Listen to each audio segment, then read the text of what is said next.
박보미 TV. 박보미 TV.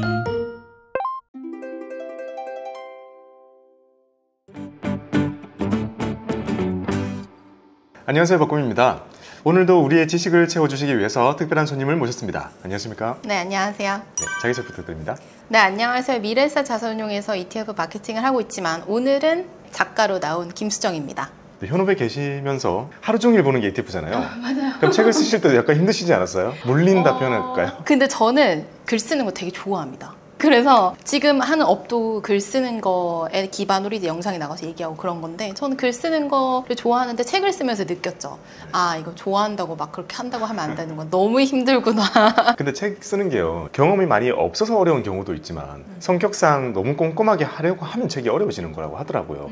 책을 많이 쓰시는 분이 책이 딱 나왔을 때 100% 만족되는 느낌으로 나가는 경우는 없고, 한 70%좀 이렇게 아쉬움이 남아가지고 못 담은 게 많은데 그런 느낌으로 나가는 게 원래 책이라고 하더라고요. 못 담은 것도 많고, 여기서 이 얘기를 하는 게 맞나 고민도 되게 많이 했었고, 글자 한 글자 한 글자도 이렇게 표현하는 게 맞나 저렇게 표현하는 게 맞나 고민도 많이 하다 보니까, 저는 글 쓰는 거를 좋아해서 이 정도 완성을 한 것 같고 정말 힘들다고 생각을 했었어요. 책 쓰는 분들 진짜 대단하다. 제가 책을 살펴보니까 일단 되게 꼼꼼하신 것 같고, 그리고 뻔하게 그냥 정리되어 있는 게 아니었어요. 많은 고민과 그런 게 확실히 녹아있다는 느낌을 받았습니다. 감사합니다. 그리고 놀랍게도 진짜 실전적으로 적혀 있어요. 그런가요? 그래서 너무 좋았어요. 두리뭉실한 그런 얘기가 아니고요. 도움된 게 진짜 많다는 생각이 들었습니다. 왜냐면 애초에 책을 쓰려고 했던 이유가 진짜 투자를 하는 분들한테 나의 의견을 말씀드리자, 이런 컨셉으로 썼던 거고, 저도 그게 맞다라고 생각을 했고, 제가 뭐 여기저기 많이 말씀을 드리긴 하지만 정말 저의 생각들을 좀 말씀을 드리고 싶어가지고, 이 ETF, 이 분야, 그다음에 선호도 이런 것도 그냥 다 솔직하게 적어가지고 말씀을 드린 거죠.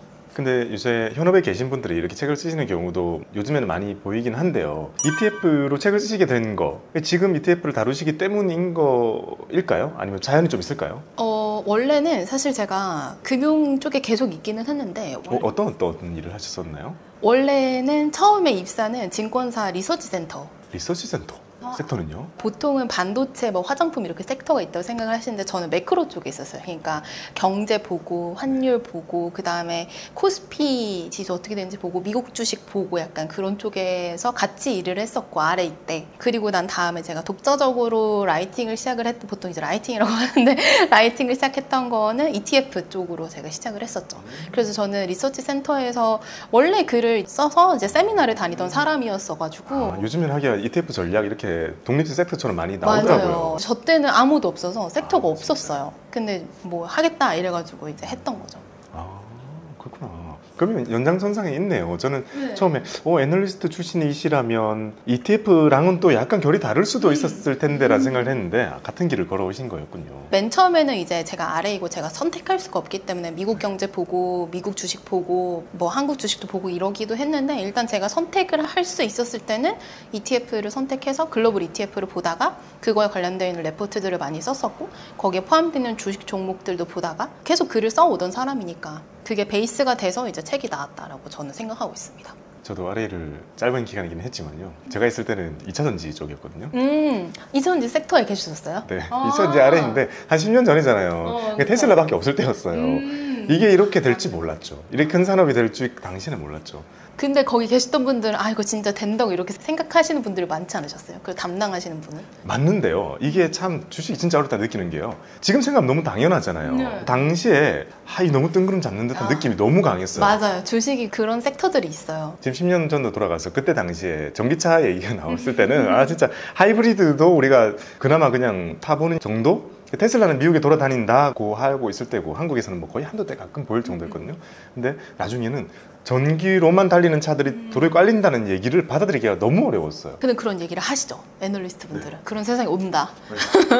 근데 그분들의 생각이 맞았는데 당시에는 영업이 되게 힘드셨을 것 같아요. 많이들 그렇습니다. 이런 세상이 온다. 특히나 테크 쪽, 그 다음에 자율주행도 그렇고 반도체도 그렇고, 그 다음에 IT 업종들 전반적으로 그런데, 이런 세상이 온다. 근데 와요. 오는데 그거의 속도에 대한 거를 이제 정확하게 맞추기가 어려우니까. 저는 사람이 참 새로운 걸 받아들이는 게 쉽지 않구나라는 생각을 했거든요. 예를 들면 누군가가 미래는 저기 UAM 해가지고 저기 잠실에서 떠가지고 여의도까지 그냥 간대. 뭐 그럴 것 같긴 해요. 미래에는 나중에 우주 여행을 개인들이 이렇게 해외여행 가듯이 갔다 온대. 그럴 것 같긴 해요. 그럴 것 같긴 한데 지금 내가 투자를 하는데 그 선택을 하는 거는 너무 다른 차원인 거예요. 다른 차원이죠. 책이랑 전혀 상관이 없는데 제가 우주에 너무 꽂혀가지고 애널리스트 할 때 그때 당시에 우주에 꽂혔던 분들이 있었어요. 그래서 우주 관련된 책도 쓰고 자료도 막 제일 처음 쓰고 막 스페이스X 분석하고 상장도 안 돼 있는데 거기에 막 버진 갤럭틱이 유일하게 상장되는 회사고 뭐 어쩌고저쩌고 그래가지고 우주 관련돼가지고 공부를 많이 했었는데 그런 세상이 온다라고 막 얘기를 했었죠. 뭐 오겠죠. 그러니까 이게 올 것 같아도 투자랑 연결을 짓는 게 되게 그렇죠. 어렵겠다는 그래서 생각을 많이 했습니다. 우주는 없어요. 왜냐면 투자랑 연결 짓기는 아직 섣부르다고 생각을 해가지고 지금 책은 정말 지금 당장 보고 내가 선택을 할 수 있는 선택지들로만 이제 구성을 했죠. 이게 애초에 목적이 그랬으니까. 우주는 그냥 제가 관심이 많은 분야인 거고. 맞아요. 참 그렇더라고요. 막상 지금 우리가 막 그런 얘기를 해본다면 미래에는 노인들이 더 많아질 거야. 오, 뭐 그럴 것 같아. 미래는 자율주행을 해서 이제 진짜 우리가 차 안에서 영상을 보고 있고 차는 그냥 갈 거야. 그럴 것 같아. 근데 그런 많은 것들이 실제로 현업에서 그 기술을 위해서 열심히 일하고 있는 많은 사람들이 생각하는 그 속도와 투자를 하는 사람의 속도는 너무나 다르더라라는 생각을 해봅니다. 근데 이제 한편으로는 살면서 그런 기회를 우리가 놓치지 않아야 된다는 후회는 또 하게 되잖아요. 그러니까 그런 얘기 나올 때마다 관심은 계속 둬야 되는 게 맞는 것 같아요. 관심은 계속 가지고 있어야 되는 것 같아요. 금융권에 있다 보면 내가 놓쳤던 기회들이 그렇게 많이 보여요. 아 맞아, 그때 저걸 샀어야 되는데, 그때 저분이 얘기했을 때 이걸 샀어야 되는데 막 이러면서 그런 기회들이 많이 보이고, 저도 이제 여기저기 돌아다니면서 말씀을 드리다 보면은 그런 것들을 많이 들리는데, 그런 것들을 놓치지 않기 위해서는 항상 관심을 갖고 투자 쪽에 관심을 놓치지 말아야 되고 뉴스를 팔로우를 해야 되는 거죠. 진짜 그런 것 같아요. 자, 그러면 ETF로 넘어가 보겠습니다. ETF의 인기 진짜 엄청난데요. 현업에서 느끼는 그 인기 어느 정도로 실감이 되시나요? 그냥 솔직히 말씀드리면 저희는 숫자로 맨날 보여요. 아, 숫자로 바로바로 보여요? 이 ETF에 얼마나 만큼 투자를 하셨는지 저희가 바로바로 보이잖아요. 네. 그래서 그 숫자들을 보고 느껴요. 그러니까 3년 전과 지금, 그 다음에 1년 전과 지금, 2년 전과 지금, 이런 부분들이 숫자적으로도 많이 보이고, 그 다음에 ETF 관련되어 있는 컨텐츠들이 많아지는 것도 사실 3년 전, 4년 전 생각해보면 이렇게 많지 않았었던 것 같고 지금은 더 많아진 것 같고, 그리고 저한테 책을 쓰자고 출판사로부터 연락이 온 거로만 봐도 아, 사람들이 정말 ETF에 관심이 많구나라고 느꼈습니다. 그리고 컨텐츠들의 조회수를 보더라도 뉴스도 그렇고, 뉴스에도 ETF라는 단어가 되게 자주 등장한 것도 그렇게 오래된 것 같진 않아요, 제가 생각했을 때. 그리고 말씀 주신 것처럼 리서치 센터에서 섹터도 ETF 없었거든요. 근데 이제 생기고 많은 분들이 다루고 이런 거 보면은 인기가 많이 많아졌구나라고 생각합니다. 어딜 봐도 ETF죠. 저는 어디서 느끼냐면요, 저도 ETF 회사에 잠시나마 있었잖아요. 오래된 전이지만요. 당시에 제가 ETF 회사를 다니면서 놀랐던 거는, 미국 여행을 갔었는데 미국의 지하철에서 아이쉐어스 광고를 본 거예요. 너무 충격이었어요. 아니, ETF를 지하철에서 광고한다는 게 진짜 받아들일 수 없을 만큼 충격이 컸거든요. 근데 엊그제 제가 지하철을 자주는 타지 않지만요, 지하철 봤는데 온통 ETF던데요. 버스, 지하철, 유튜브 다 이제 막 연예인이 ETF 들고 서 있잖아요. 맞아요. 그걸 보면서 오, 엄청 잘생겼네. 저 광고 현장에 가신 분들은 되게 좋았겠다 막 그런 생각하는 거죠. 저는 업에 있으니까. 저거 찍을 때 담당자랑 갔을 텐데. 네, 담당자였으면 좋았을 텐데 막 그런 생각하면서. 맞아, 또 그런 생각도 하고, 아, 이게 똑같은 일이 우리나라에서 그대로 벌어지고 있다는 생각을 참 많이 해봅니다. 진짜 ETF 대단한 것 같습니다. 근데 궁금한 게요, ETF가 커지는 만큼 이제 경쟁도 많고 일도 많고 하잖아요. 관심도 많고 회사에서. 그럼 그만큼 힘들 거고 일도 많을 거고, 충분한 보상과 앞날에 대한 커리어 이런 것도 지금 막 생긴 거죠, 더.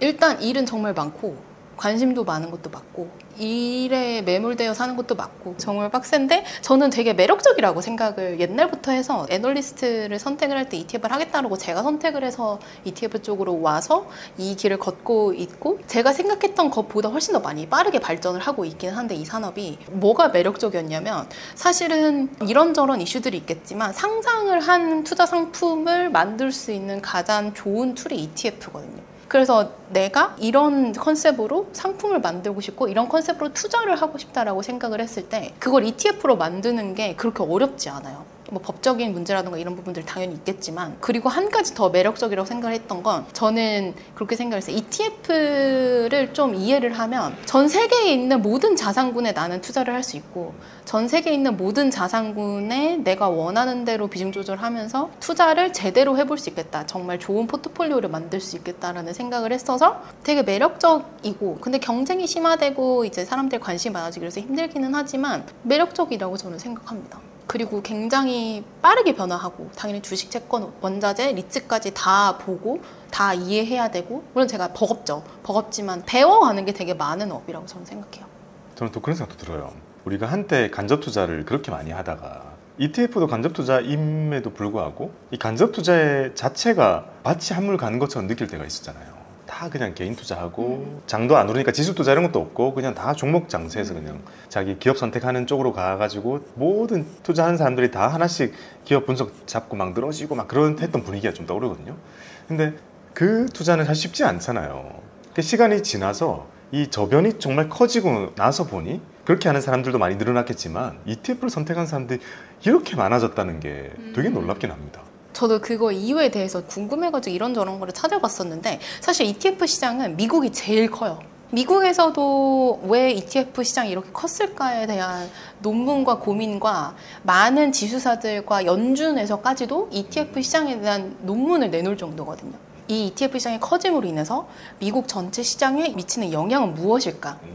그런 논문이 있어요. 되게 재밌는데 요약해주세요. 요약해서 말씀드리면, ETF 시장이 되게 많이 커져서 패시브 자금이 많아지는 거잖아요. 액티브 자금이 많아지는 게 아니라, 그렇다면 과연 이 패시브 자금이라는 거는 지수에 투자를 하는 거고, 지금 미국에서 가장 거래가 많이 되는 게 스파이, 그 다음에 QQQ인데, 얘네들로만 계속 자금이 몰렸을 때 이게 약간 큰 애들만 좋은, 혹은 언젠가는 ETF 자금이 빠져나갔을 때 불러올 위기, 뭐 그런 거에 대한 검증을 한 게 있어요. 근데 연준의 결론이 뭐였냐면, ETF의 시장이 커지고 패시브 시장이 커진다고 해서 시장에 안 좋은 영향을 미치는 건 아닌 것 같다가 본인들의 입장이었고, 다만 레버리지 인버스에 있어서는 다소 변동성을 높이는 요인으로 작용할 수 있다.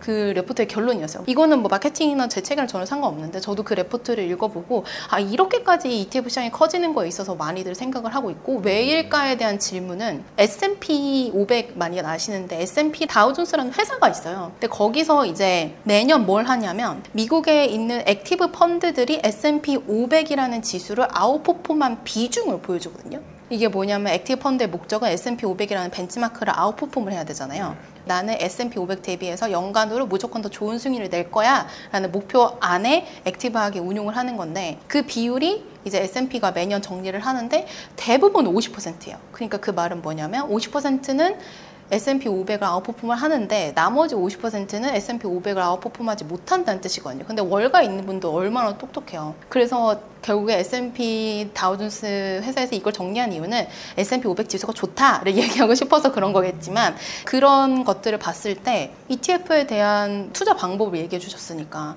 그래서 이렇게 커지지 않았을까, 뭐 그런 생각이 듭니다. 그래서 이거를 커지고 있는 거에 대한 거를 우리나라보다도 미국의 기관들이라던가 미국의 연방준비위원회까지도 관심을 많이 가지고 있다라고 이해해 주시면 됩니다. 우리가 걱정할 만한 것들을 미국에서 이미 다 겪고 검증도 다 해주고 연구도 해주고 있으니까 좋네요. 예를 들면 패시브 자금이라는 것이 너무 과다하게 커졌을 때 불안감이라는 게 좀 들긴 하거든요. 근데 어쨌든 결론은 그럴 필요 없다. 그 정도까지는 아닌 것 같다. 그런 생각이 좀 들었고, 50%면 좀 많네요. 한 20% 될 거라 생각했는데 마치 옛날에 그거 있잖아요. 워렌 버핏이랑 그 헤지펀드 매니저랑 내기했던 그런 얘기도 나누다 보면 참 시간을 길게 늘어놓고 봤을 때는 시간을 길게 늘리면 그 비중은 뚝뚝뚝뚝 떨어져요. 알고 계신 게 맞습니다. 1년 단위로 봤을 때는 50% 내외긴 한데, 이거를 2년, 3년, 뭐 5년 이렇게 하면 이렇게 떨어져요. 그 비율이. 그러니까 장기간 아웃퍼폼 하는 거는 거의 너무나도 어렵다. 막 10% 이렇게 떨어지거든요. 역시 시간을 길게 늘렸을 때는 그런 분산이 잘 되어 있는 안정적인 자산 관리의 효과가 극대화되고, 우리가 겪어본 적 없는 복리가 실제로는 이루어지면서 그런 결과를 만들어내는 것 같습니다. 저도 이제 PB로 옛날에 일을 할 때요, 그런 걸 참 많이 봤어요. 예를 들면 계좌상에 진짜 500%, 1000% 이렇게 찍혀있는 계좌를 흔치가 않잖아요, 볼 수 있는 게. 그럼요. 근데 왜 흔치가 않냐면요, 그걸 보기 전에 팔기 때문이잖아요. 그렇죠. 그러니까 분명히 10배 오른 주식은 항상 있잖아요. 몇 개씩 있는데 고객들이 가지고 있을 가능성이 별로 없고, 그걸 내가 관리하고 있을 가능성이 별로 없는 반면에 실제로 우리들이 그런 걸 보게 되잖아요. 어떤 계좌냐면 증여원 계좌, 손녀 계좌. 아예 이제 터치하지 않는. 뭐 사연은 모르겠어요. 이거 할아버지가 뭐 손녀의 계좌 터놓고 왜 주식을 사줬는지 모르겠는데 주식 사놓고 아무도 안 챙기는 것 같아요. 되게 까먹으신 거죠, 나중에. 그런 계좌 속에는 막 점프로 같은 것들이 상당히 많습니다. 대부분 수익률이 매우 높은 계좌들은 확률적으로 그냥 이렇게 보면 거의 연금 계좌나 증여 계좌 쪽에서 나와요. 그리고 연금 계좌나 이런 것들은요, 더 놀라운 거는요, 어떤 걸 눌러도 거의 플러스예요. 마이너스를 찾기가 힘들어요. 어느 정도 연수가 쌓였다 했을 때요.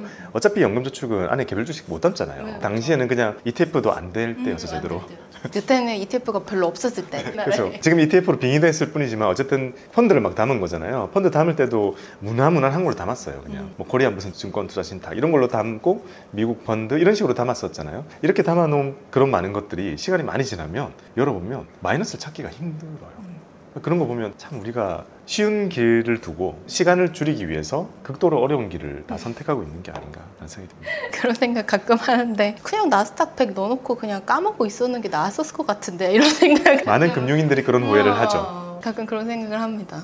자, 우리는 이런 ETF를 우리 간접투자 시장을 많이 이용하려고 합니다. 그러면요, 우리가 ETF를 이제 투자를 하려고 하면요, 그래도 너무 광범위하고 뭔가 봐야 될 것 같고 공부해야 될 거가 많은 것 같고 뭔가 책도 읽어야 될 것 같고 압박이 많이 든단 말이죠. 말씀하신 것처럼 알고 있는 입장에서는 S&P 500 ETF를 딱 사는 것까지는 쉬운 일인데 사람들은 쉬운 일을 하기 전에 준비해야 될 것에 대해서 충분한 설명을 좀 찾게 되죠. 그래서 작가님께서는요, 지금 ETF 투자를 시작하시는 분들이 어떤 걸 그래도 관심을 가지고 공부까지는 아니어도 좀 살피셨으면 좋겠다라고 보시나요?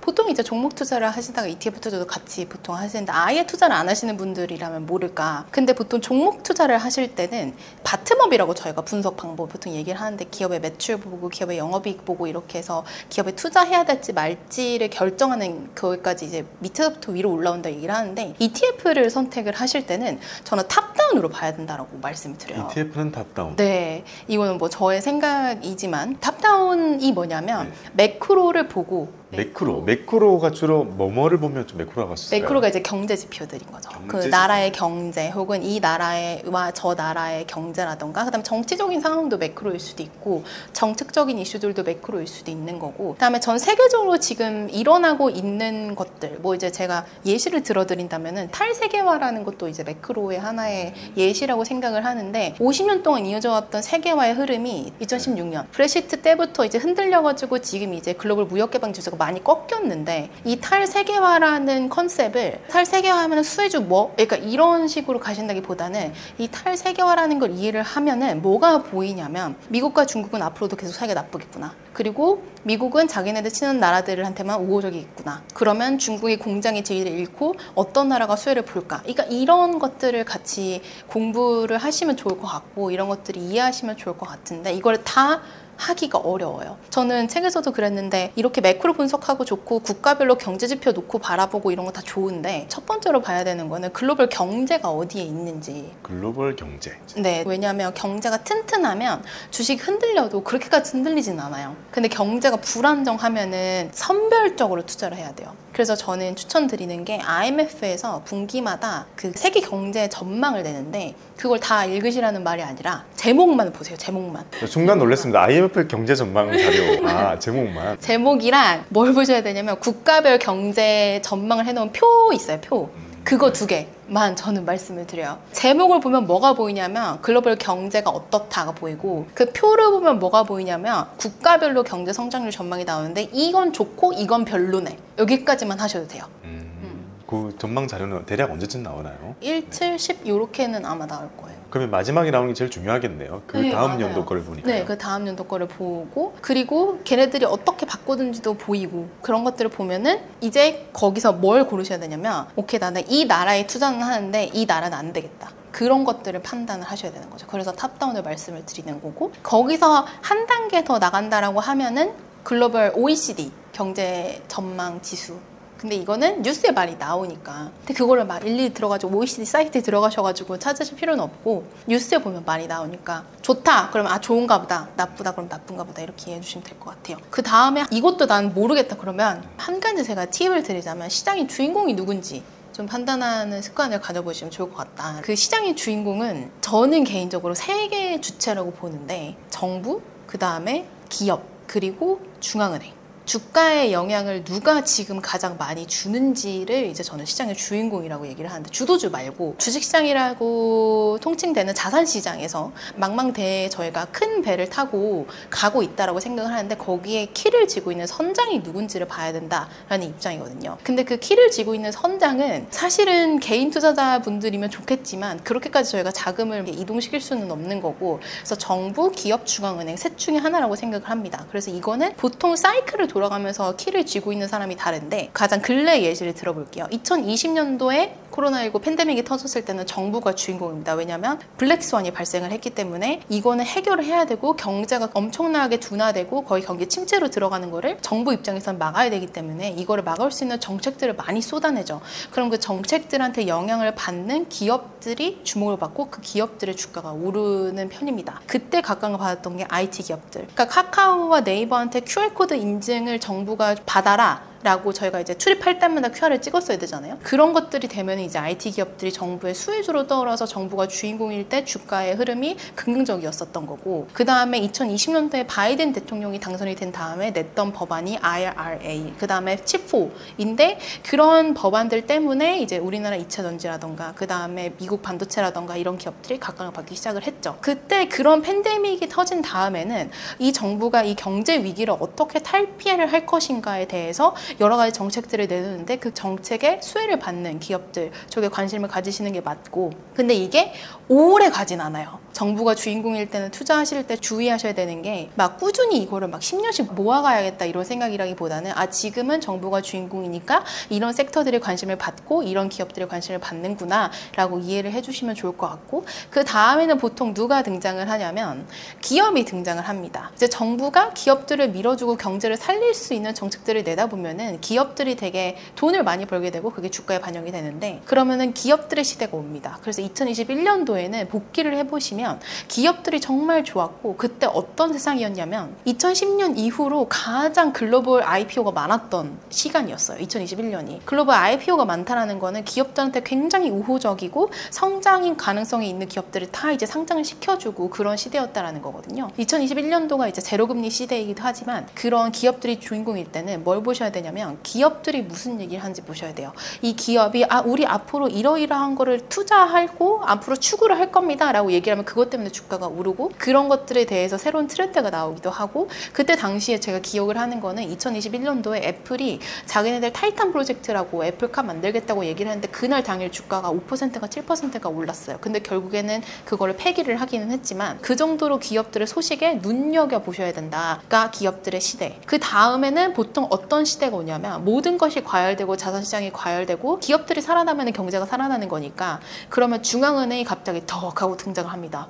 금리 인상해야겠는데? 고용이 너무 과열되고 인플레이션이 너무 높은데? 뭐 러시아 우크라이나 전쟁 때문에 결국에는 인플레이션이 제가 예상치 못했던 수준까지 올라간 것도 있겠지만, 그렇지 않은 상황 속에서도 기업들이 화랑을 띠고 고용이 잘 되면은 중앙은행이 등장을 합니다. 그러면 이제 자산시장은 다들 겪어보셔서 아시겠지만 굉장히 우울할 정도로 많이 빠지죠. 그래서 중앙은행이 주인공일 때는 안전자산에 하면 어떻게 투자할 수 있을까? 인컴형 쪽으로 눈을 돌려야 되는 거 아닌가? 이런 생각을 가지고 계셔야 되는 거고, 금리가 인상할 때는 성장주보다는 뭐 가치주라던가 채권이라던가 좀 안정적인 성향을 가지고 있는 쪽으로 내 자금을 옮겨야겠다. 그 정도를 이해를 하고 계신다면은 아무래도 좀 더 시장을 바라보실 때, 투자를 하실 때 내가 지금 어디를 봐야 되는지를 조금 더 명확하게 이해를 하실 수 있을 것 같습니다.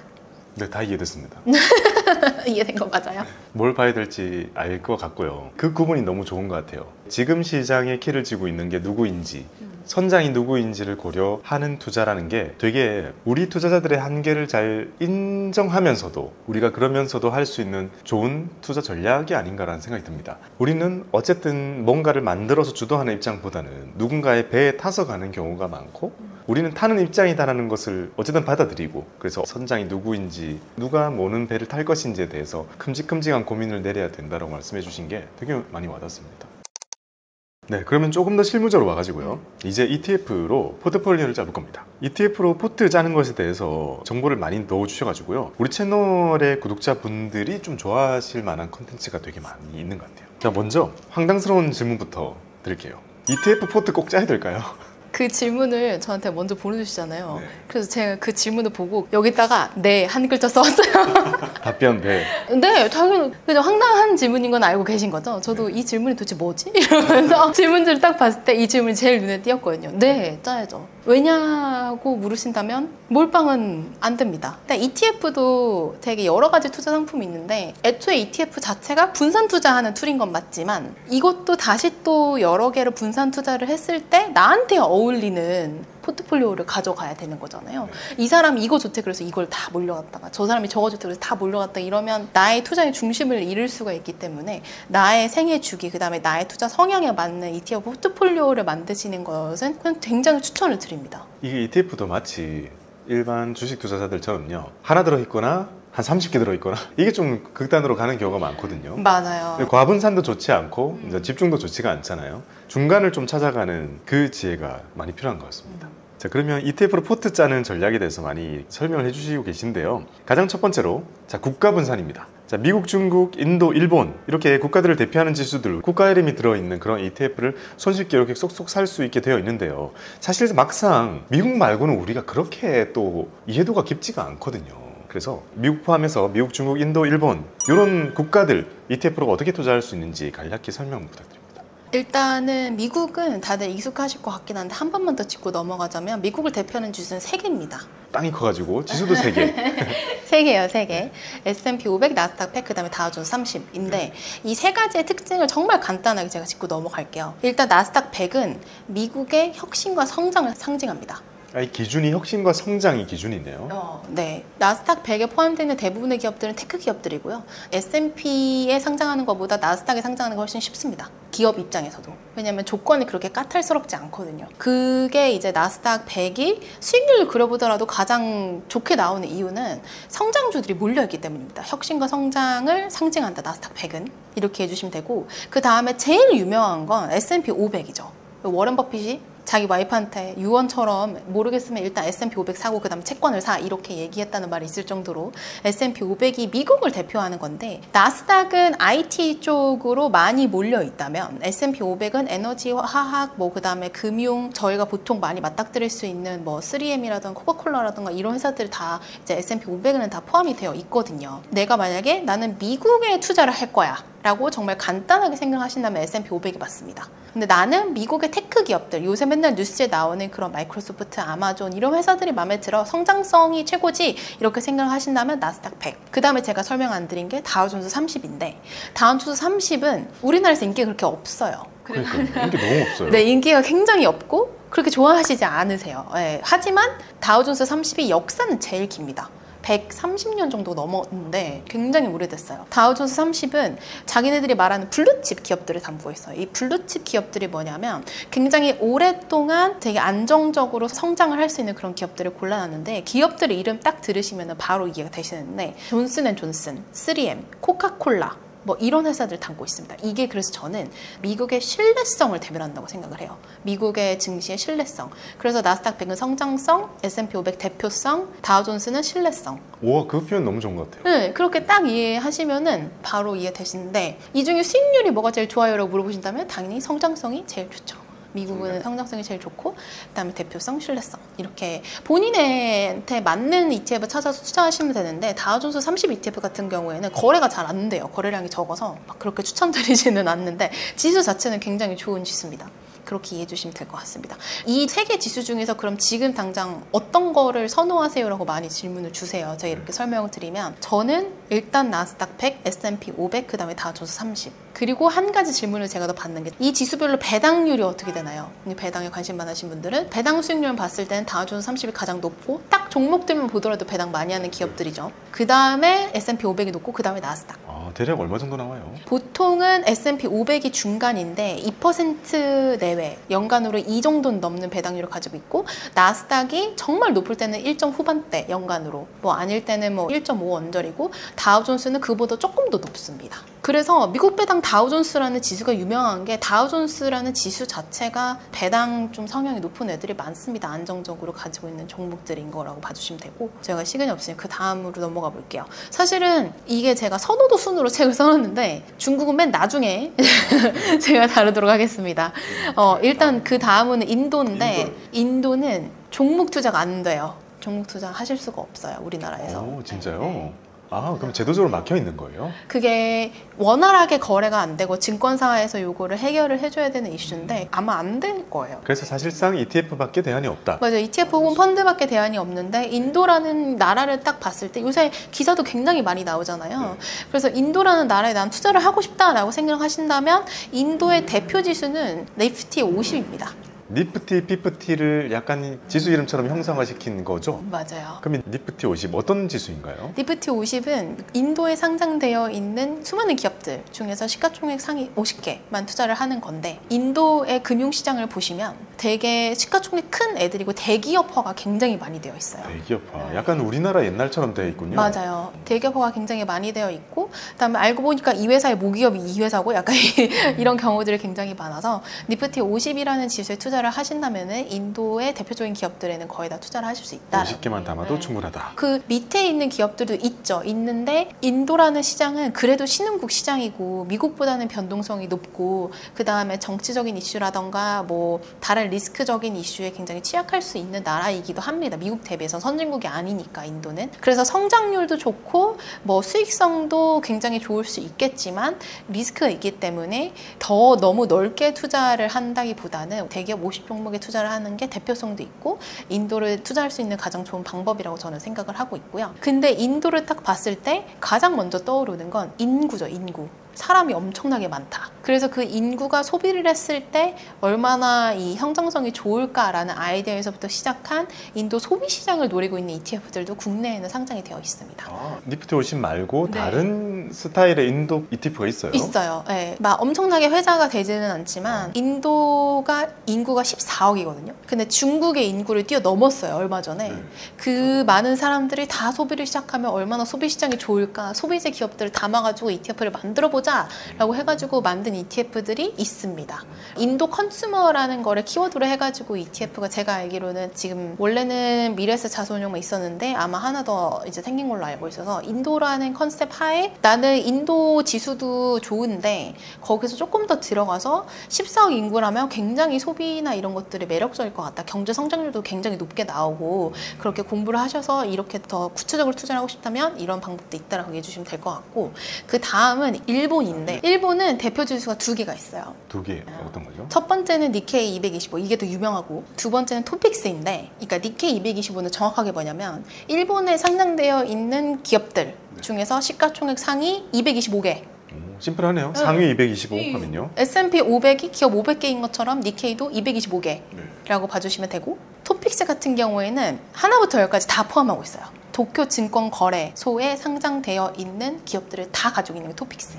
하지만 토픽스와 니케이 지수를 그려보면 니케이 지수가 수익률이 더 좋습니다. 그래서 일본도 대기업들이 많기 때문에 일본도 대기업들이 수익률이 더 좋았고 니케이 225가 글로벌 벤치마크입니다. 토픽스를 글로벌 벤치마크로 사용하지 않아요. 이제 글로벌 벤치마크라는 거는 보통 월가든 아니면 리서치든 전 세계적으로 사용했을 때 일본의 주가가 이렇다, 일본의 증시가 이렇다라고 기사라던가 아니면 판단을 내릴 때 니케이 225를 본다라고 이해해 주시면 되고 미국은 S&P 500을 본다. 그다음에 우리나라는 코스피를 보죠. 그렇게 이해해 주시면 됩니다. 그러면 일본도 토픽스랑 니케이랑 구분되어서 딱딱 ETF가 매칭이 되어 있겠네요? 있는데 토픽스 ETF는 거래가 많이 안 돼요. 그럴 것 같긴 해요.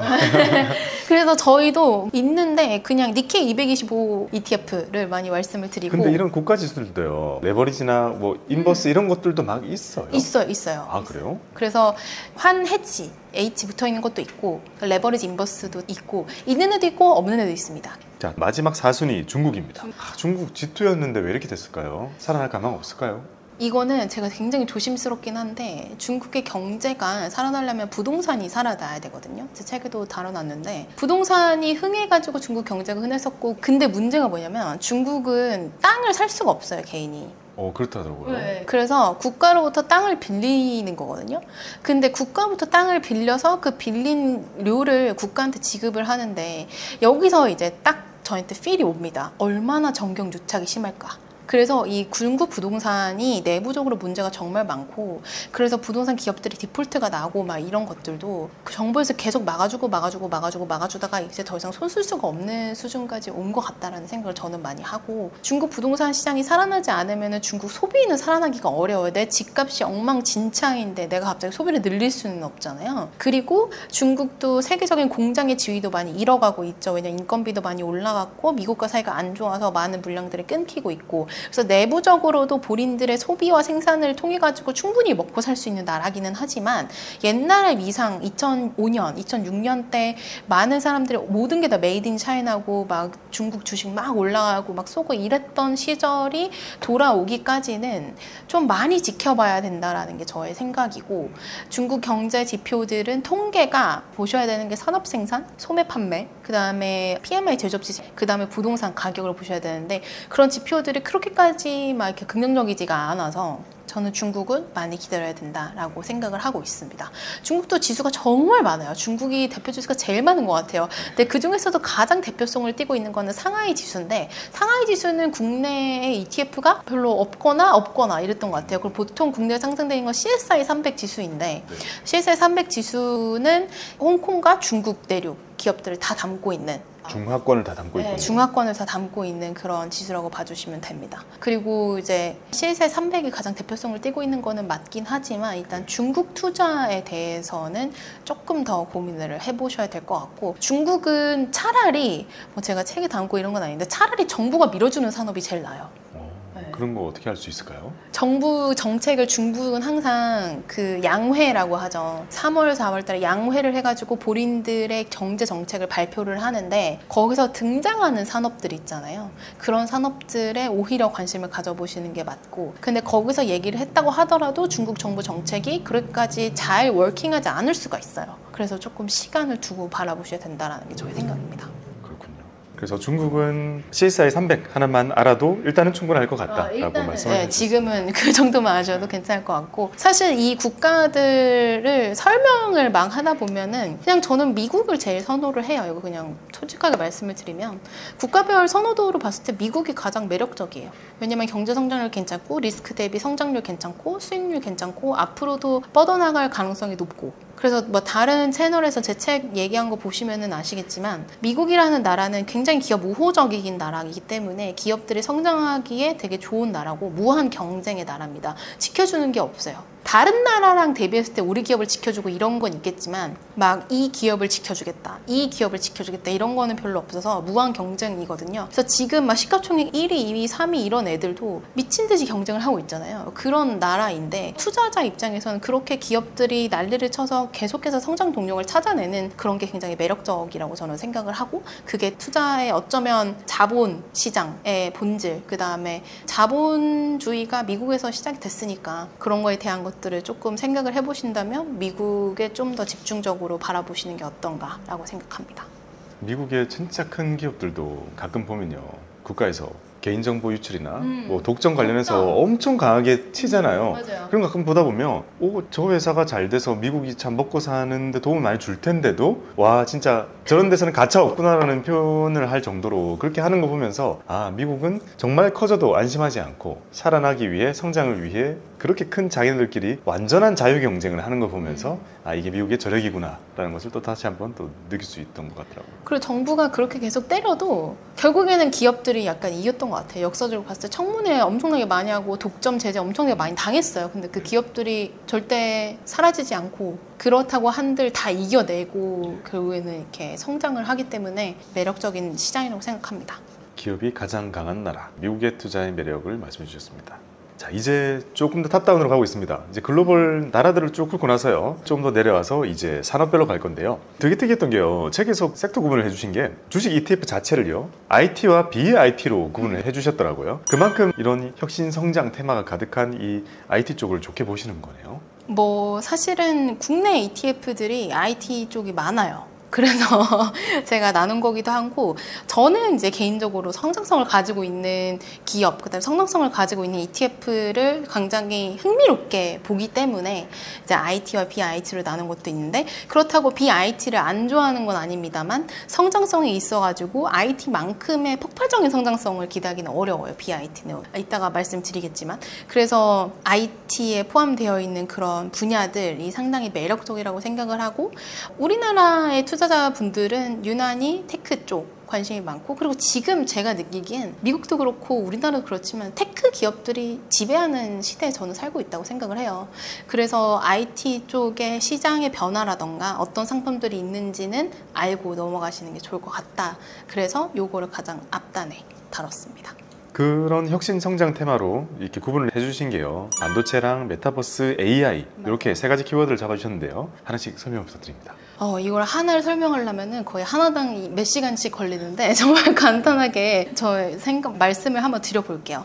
일단 반도체 같은 경우에는 미국, 한국, 대만, 일본 이렇게 나눌 수 있고, 상품으로 봤을 때, 그다음에 팹리스, 파운드리, IDM으로 나눌 수도 있고, 그다음에 비메모리, 메모리 이렇게 나눌 수도 있어요. 근데 그냥 제가 반도체 산업에 대해서 그냥 간략하게 설명을 드리자면, 나머지는 제 책을 참고해 보시면 될 것 같고, 반도체 시작은 어디였을 것 같으세요?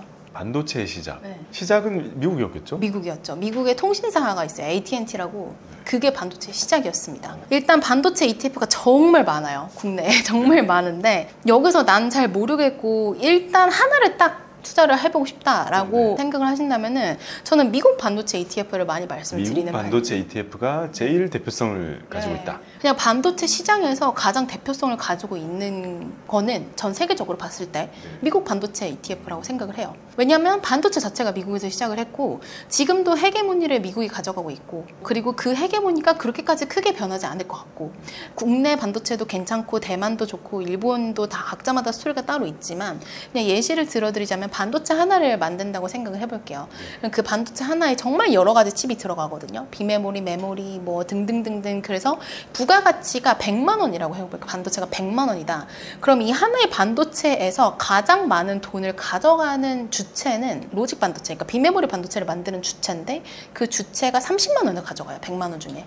100만 원 중에 30만 원. 30만 원을 가져가고, 메모리 반도체, 우리나라 지금 메모리 반도체는 100만 원 중에 9만 원을 가져간다고 보시면 돼요. 그럼 그 30만 원을 가져가는 게 가장 고부가가치인 거잖아요. 그럼 그 고부가가치 시장에서 누가 주도를 하고 있는지를 보면 미국이 그 로직 반도체 시장에서 65% 정도를 차지하고 있어요. 전 세계적으로. 그래서 당연히 정말 다양한 반도체 ETF 라인업이 있고, 각자마다 다 긍정적인 스토리가 있어요. 팹리스만 모아놓은 ETF도 있고, 그 다음에 AI 관련되어 있는 기업들만 모아놓은 ETF도 있고, 국내 반도체 ETF 중에서도 다시 또 전체적으로 투자하는 거, AI 반도체 공정에 투자하는 거 이렇게 다 많은데, 일단 거기까지 가시기가 조금 부담스러우시다. 나는 반도체는 매력적이라고 생각을 하는데 뭔가 딱 하나 정도로만 일단 공부를 시작하고 싶다. 시작은 그렇게 하고 싶다고 생각하신다면 저는 미국 반도체 ETF를 말씀을 드립니다. 왜냐하면 미국 반도체 ETF의 성장성이 높은 종목들이 거의 다 높은 비중으로 포함이 되어 있거든요.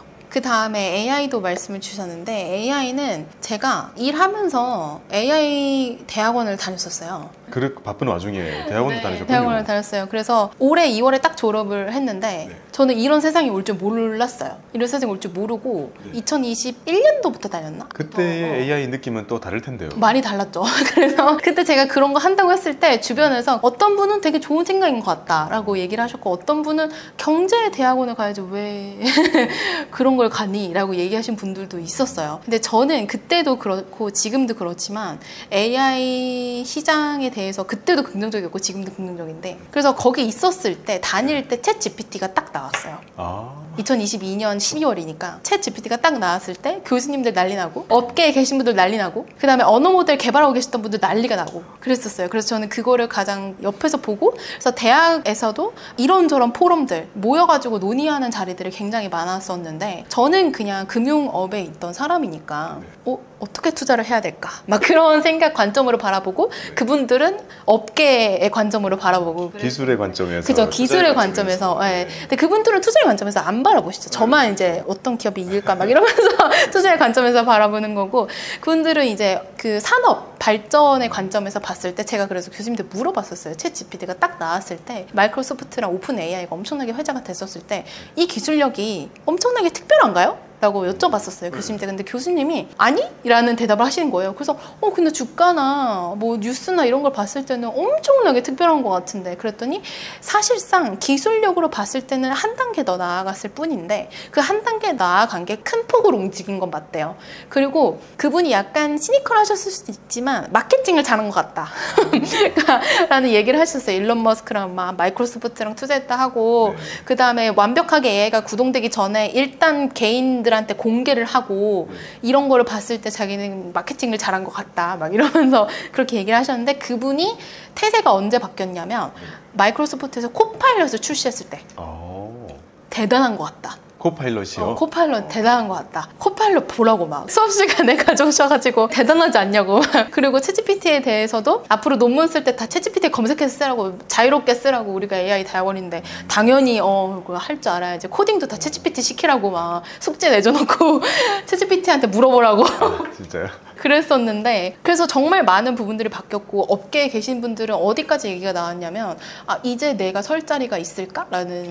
그러니까요. 그 말 많이 들었어요. 그럼요. 저도 많이 들었어요. 많은 IT 인력들이 맞아요. 저걸 보고 내 직업은 없어지겠구나라는 걸 많이 느꼈대요. 많이 느껴져. 그러니까 사실 우리가 문과 출신인 사람들은 그걸 별로 그런 생각 안 하잖아요. 그냥 너무 좋죠. 그냥 아싸 막 이러면서. 내가 하는 일에 도움이 되겠구나라는 생각이 드는데 맞아. 바로 직업적인 위협을 느낀다고 맞아요. 하더라고요. 그래서 그 직군 중에서도 완전 시니어 레벨이신 분들은 별로 그런 걸 안 느끼시고, 이제 막 시작하려고 하시는 분들, 2, 3년 차 분들이라던가 뭐 자기한테 물어봤을 때 기본적인 코딩을 해서 드리는 역할을 본인이 했는데, 이제 그거를 다 그냥 챗GPT한테 물어보면은 그 전부터 더 좋은 퀄리티가 나오는 거예요. 그러니까 자기가 설 자리가 없을 것 같다. 뭐 그런 얘기도 많이 하셨었고, 그런 부분들에 대해서 시니어 개발자 분들도 안타깝게 생각을 많이 하셨었어요. 진짜요? 현실적으로 안타깝다. 이런 혁신은 좋은데 네. 내 밑에 있는 이 부하 직원들이 설 자리가 없어지는 게 보이는군요. 그걸 조금 안타깝고, 본인들은 많이 누렸다 약간 이렇게 생각하시는 것 같아요. 개발자 한창 그 판교랑 이런 데가 핫할 때 많이 누리신 분들도 많고, 그때 시작해서 이제 막 시작을 하시는 2년차, 뭐 1년차, 3년차 이런 분들은 특히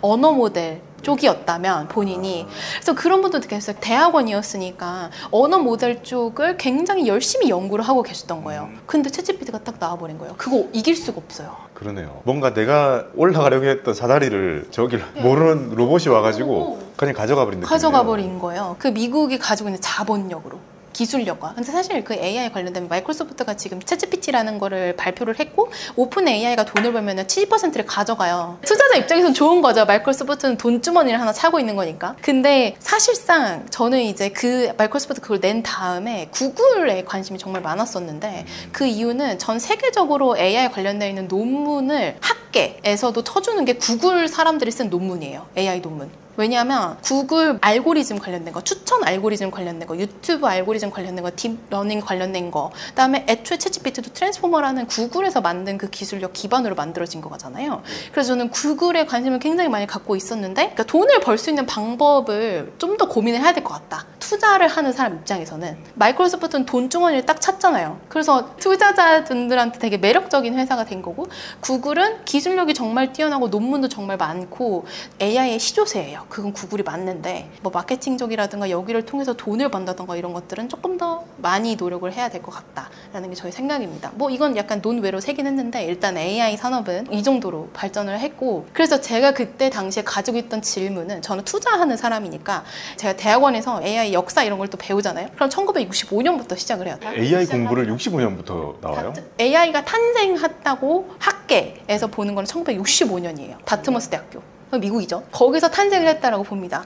그 이후부터 지금까지 AI는 3번의 겨울을 겪었다고 생각을 해요. 근데 저희가 기억하는 마지막에 반짝거렸던 순간은 알파고. 알파고 이후에, 그쵸? 이후에 한 번 또 이렇게 디핑 포인트가 있었고, 근데 지금의 제가 이제 업계 분들 얘기를 해보면서 느낀 거는, 지금은 봄을 넘어서 여름으로 가고 있다라고 생각을 해요. 근데 봄을 넘어서 여름으로 가고 있다라고 생각하는 것은 기업들이 포기하지 않는다는 뜻이에요. 근데 왜 포기를 하지 않을까? 돈이 되니까. AI가 돈이 되니까 포기를 하지 않습니다. 그러면은 AI 관련되어 있는 ETF가 정말 많은데, 거기서 선별을 하셔야 되는데, 뭘 기준으로 선별을 하셔야 되냐면, 일단은 이 기업들이 앞으로 AI를 통해서 돈을 벌 수 있는 걸 좀 보셔야 돼요. 이제는 AI를 한다고 해서 주가가 오르는 시대는 조금 지난 것 같고 이 기업이 확실하게 AI를 통해서 돈을 벌 수 있는지 없는지를 판별을 해서 ETF를 만들어 놓거나 아니면 그런 종목들이 포함되는 ETF를 보셔야 된다. 근데 이거 난 잘 모르겠고 이것도 어렵다라고 생각을 하신다면은 미국 테크, 빅테크 기업들, 미국 테크 탑 10, 그 다음에 매그니피센트 세븐이라는 그 유명한 기업들 있죠. 그 기업들이 앞으로 AI가 발전하면 발전할수록 수확을 할 가능성이 높아요. 그렇게 보는 이유는 이 기업들은 10년, 15년 전부터 여기에 투자를 했거든요. 그 기업들을 사는 게 그냥 AI 투자가 되네요. 네. AI 이름이 붙어있지 않더라도 어차피 같다라고 봐도 같아요. 되네요. 네. 이게 참 안타까운데 왜 항상 새로운 테크 기술이 나오면은 맨날 미국 빅테크 기업들일까? 저도 의문을 가지고 있는데 저만 비단 의문을 가지고 있는 게 아니라 하버드에서도 막 논문 낸 게 있어요. 결국에는 얘네들이 가지고 있는 자본력으로 이런 것들을 많이 만드는 것 같고 앞으로도 성장 동력을 계속 만들 거고 AI는 돈이 많은 사람이 이기는 게임이에요. 어쩔 수 없어요. 그래서 산업 자체가 그렇게 구성이 되어 있기 때문에 그냥 백스토리를 하나 더 재밌는 걸 말씀을 드리면 이 챗 GPT가 어떻게 이렇게 똑똑해졌을까? 업계에서는 그게 항상 물음표인 거예요. 엄청나게 큰 물음표. 왜냐면 채팅을 할 때 얘가 뭘 잘해야 되냐면 나를 기분 나쁘게 만들면 안 돼요. 내가 얘랑 채팅을 하다가 욕을 한다던가 나한테 아니면은 성적인 얘기를 한다던가 그래가지고 이제 굉장히 좋지 못한 결론을 맺은 챗봇들과 챗 GPT와 비슷한 이제 언어 모델들이 많은데 이걸 어떻게 다 라벨링을 했지? 이거 사람 기분 안 나쁘게 어떻게 다 이걸 했을까라고 제가 궁금했는데 뭐 저만 궁금한 게 아니었어서 제가 다니던 대학원에서 엄청나게 큰 포럼 이나 이제 모여가지고 토론하는 것들을 했었는데 이제 그분들은 또 업계에 이제 들리는 소식들이 있잖아요. 근데 이거는 카더라인데 마이크로소프트가 그 많은 돈으로 되게 인건비 싼 국가 있잖아요. 아프리카의 어떤 지역이나 이런 데를 가가지고 수천 명을 고용을 해서 몇 년 동안 그걸 시킨 것 같다. 그런 얘기를 들었다.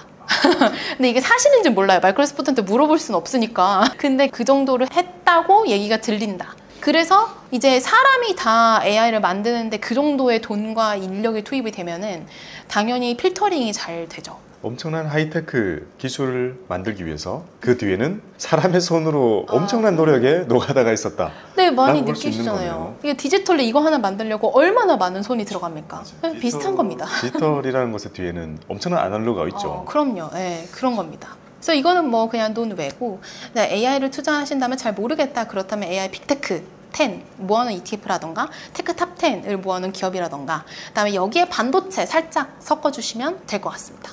제가 AI 쪽은 뭐 다른 걸 몰라도 제가 영상을 다루고 있잖아요. 유튜브 영상이 그렇게 고난도 영상의 기술을 쓰는 영상은 아니거든요. 그러니까 어찌 보면 영상을 하는 사람들 입장에서 볼 때는 유튜브는 기본기만 익혀도 할 수 있는 마치 또 컨트 하는 친구가 바라볼 때 엑셀 가지고 덧셈 뺄셈 서식만 쓰는 정도일 거예요. 근데 이렇게 유튜브를 이제 영상으로 만들면서 가장 많은 시간을 쏟는 게 자막이었거든요. 저희 채널은 좀 특이한 게 초창기부터 거의 풀자막이 있어요. 자막이 많이 없던 시절에도 제가 한 번은 청각이 좀 불편하신 분께서 우리 채널에 자막이 있어서 너무 고맙다고 메일을 주셔가지고 그 후로는 무조건 자막을 달아야겠다는 생각을 이제 고집처럼 가지고 있게 됐는데 그래서 자막을 다는 게 가장 오래 걸려요. 영상을 일주일 정도 만약에 하나 걸리고 만들고 이럴 때도 자막만 한 3일 걸렸거든요. 그러다가 이제 챗GPT가 나왔잖아요. 근데 이거 지금 괜찮죠? 대신 하는 프로그램 쓰시죠? 지금은 기계가 다 해요. 그죠? 네. 사람보다 거의 정확해요. 그러니까 챗 GPT가 나오기 전에도 자동 자막은 있었어요. 어도비에서 제공하는 게 있었거든요. 근데 그게 완성도가 좀 떨어져가지고 저희가 그래도 얼추 적어주니까 수정하는 것에 좀 노력을 했는데 챗 GPT가 나오고 나서 챗 GPT를 활용한 자동 자막 프로그램이 여러 가지가 출시가 됐거든요. 그 중에 하나를 저희가 위스퍼를 쓰고 있는데 위스퍼는 예를 들면 제가 이렇게 얘기할 때 여러분 IRP는요 인디비주얼 리타이어먼트 펜션의 약자입니다 이렇게 얘기하잖아요. 자막에 I는 대문자로 적어주고 인디비주얼을 원래는 한글로 인디비주얼 이렇게 적혔는데 영어라고 인식하면 영어로 그냥 적어주는 거죠. 그리고 얘를 제가 이렇게 강조하면서 줄여가지고 IRP라고 얘기했잖아요. 이걸 인식해서 I를 대문자로 적어주고 여러분 이게 쉬운 거 같죠? 굉장히 어려운 거예요. 그러니까 그렇죠. 이걸 하기 위해서는 많은 계산이 있었을 것 같아요. 굉장히 어려운 기술이고 언어 모델을 이 정도로 디벨롭 시킨다는 거는 이게 말만 듣고서 대문자인지 소문자인지를 이해하는 거는 거의 사람의 인식 수준이 돼야 되는 거 정말 대단한 거고 그리고 어떻게 이렇게 대단하게 됐을까를 생각을 해보시면은 저는 이 예시를 뭐 책에는 안 담아놨는데 제가 보고 대단하다고 생각을 했던 게 이 AI 분야를 공부를 하면서 저희가 구글 같은 거 가끔 어디 사이트 들어갈 때 로봇이 아닌 걸 인증하세요 이러면서 횡단보도 있는 사진 고르고 표지판 고르잖아요. 그거 왜 할 것 같으세요? 그거 기계 못해요? 그게 기계가 못하는 게 아니라 AI를 발전시키기 위한 데이터를 저희가 다 라벨링해서 주는 거예요. 구글과 플랫폼 회사들은 그렇게 AI 라벨링 데이터를 가져가요. 잠깐만요. 이게 횡단보도라는 걸 인식하는 그 통계를 제가 제공하고 있었던 거네요? 맞아요. 네. 근데 저희는 구글을 안 쓸 수가 없잖아요. 그쵸? 저 오늘도 한 3번 했거든요. 그러니까요. 안 쓸 수가 없어요. 근데 비단 구글만 그러는 게 아니라 대부분의 플랫폼들이 그게 근데 이유라고요? 그 이유예요. 그렇게 가져가요. 자율주행 데이터를 그렇게 가져가요. 하면서 이걸 왜 기계가 못할까 하면서 체크를 했었거든요. 할 줄 아는데 조금 더 정확하게 할 수 있게. 나무 사이에 숨겨져 있는 초록색 표지판 이런 건 저희는 보면 바로 아는데 AI 같은 경우에는 많은 계산을 통해서 이게 표지판이고 이게 나무다 라고 인식을 해야 되는 거잖아요. 그래서 그 라벨링 되어 있는 양질의 데이터를 그렇게 가져갑니다. 저는 AI 공부를 하면서 너무한 거 아니야? 막 이러면서 그래서 winner takes all이라고 이 말씀을 드리는 게 유저가 많은 플랫폼일수록 그렇게 저희한테 가져가는 데이터가 훨씬 많고 이게 엄청나게 양질의 데이터예요. 아니 저는 보면서 로봇이 아닌 사람이 마우스 잡고 앉아있을 가능성이 없잖아요. 너무 당연한 거 당신은 사람입니까? 라고 묻는 거랑 똑같은 거잖아요. 왜 이걸 체크하는 거지? 라고 생각했었는데 그 비밀이 제가 AI 데이터를 주고 있었던 거였어요. 맞아요. AI 완벽하게 라벨링 되어 있네요. 양질의 데이터. 아니 지금 생각하니까 너무 당연하긴 한데요. 별로 그렇게 궁금해 안 하고 넘어갔던. 맞아요. 이거를 왜 그렇게 나한테 계속 보여줄까? 근데 저도 대학원 가서 알게 됐어요. 그 다음에 하나 더. 비밀번호 바꿀 때 이상하게 생긴 글자 저희한테 치라 그러잖아요. 막 눕혀져 있고 막 뭐가 뒤덮여 있고 막 3RZT 막 이런 거 막 이상한 글자. 네. 그것도 AI를 위한 겁니다. 잠깐만요. 인증코드를 휴대폰 띵 해서 받았어요. 그럼 인증코드는 거의 그냥 들어가잖아요. 바로 다음 버튼이 아니라 밑에 잘 안 보이면 새로 고치면서 보고 그거를 NT3 뭐 이렇게 해서 하는 그거는 왜 모으는 거예요? 그거를 모은 이유는 자 생각해 보십시오. 예를 들어서 제가 필기체를 막 썼어요. 그거에 대한 언어 분석을 어떻게 할 것 같아요? 원래는 사실상 그거를 구글이 시작했는데 왜 시작했냐? 고대 문서를 해독하려고 시작한 거예요. 딱 사진을 아무리 봐도 이렇게 고대 문서가 너무 많아요. 사람이 일일이 보면은 해석이 되겠지만 기계한테 그냥 다 시켜버리고 싶은 거예요. 그래서 고대 문서는 다 손으로 써져 있잖아요. 근데 사람마다 글씨가 다르잖아요. 그래서 이렇게 완벽하게 깨끗하게 나오지 않고 오염돼 있고 막 눕혀져 있고 막 어떤 건 필기체고 막 얘는 뭐 이상하고 그래서 그거를 해석할 수 있는 거를 기계한테 시키고 싶은데 그럼 또 뭐냐면 결국에 AI 라벨링이 들어가야 돼요. 이런 모형을 가지고 있는 글자는 P야를 저희가 해주고 있는 거예요. 그래서 저는 구글 직원이 아니기 때문에 모르지만 이렇게 저렇게 탄생한 게 구글 렌즈 아니야? 라고 저는 생각합니다. 개인적으로. 그렇겠네요. 예를 들어가지고 이거를 사진을 구글 렌즈를 딱 찍으면 나는 ETF로 돈 되는 걸 투자한다를 딱 뜨잖아요. 그리고 영어 번역 이런 것도 다 해주잖아요. 근데 이미지를 글자로 변환해서 인식하는 그 기술을 저희가 많이 저희도 모르게 제공해줬습니다. 여러분.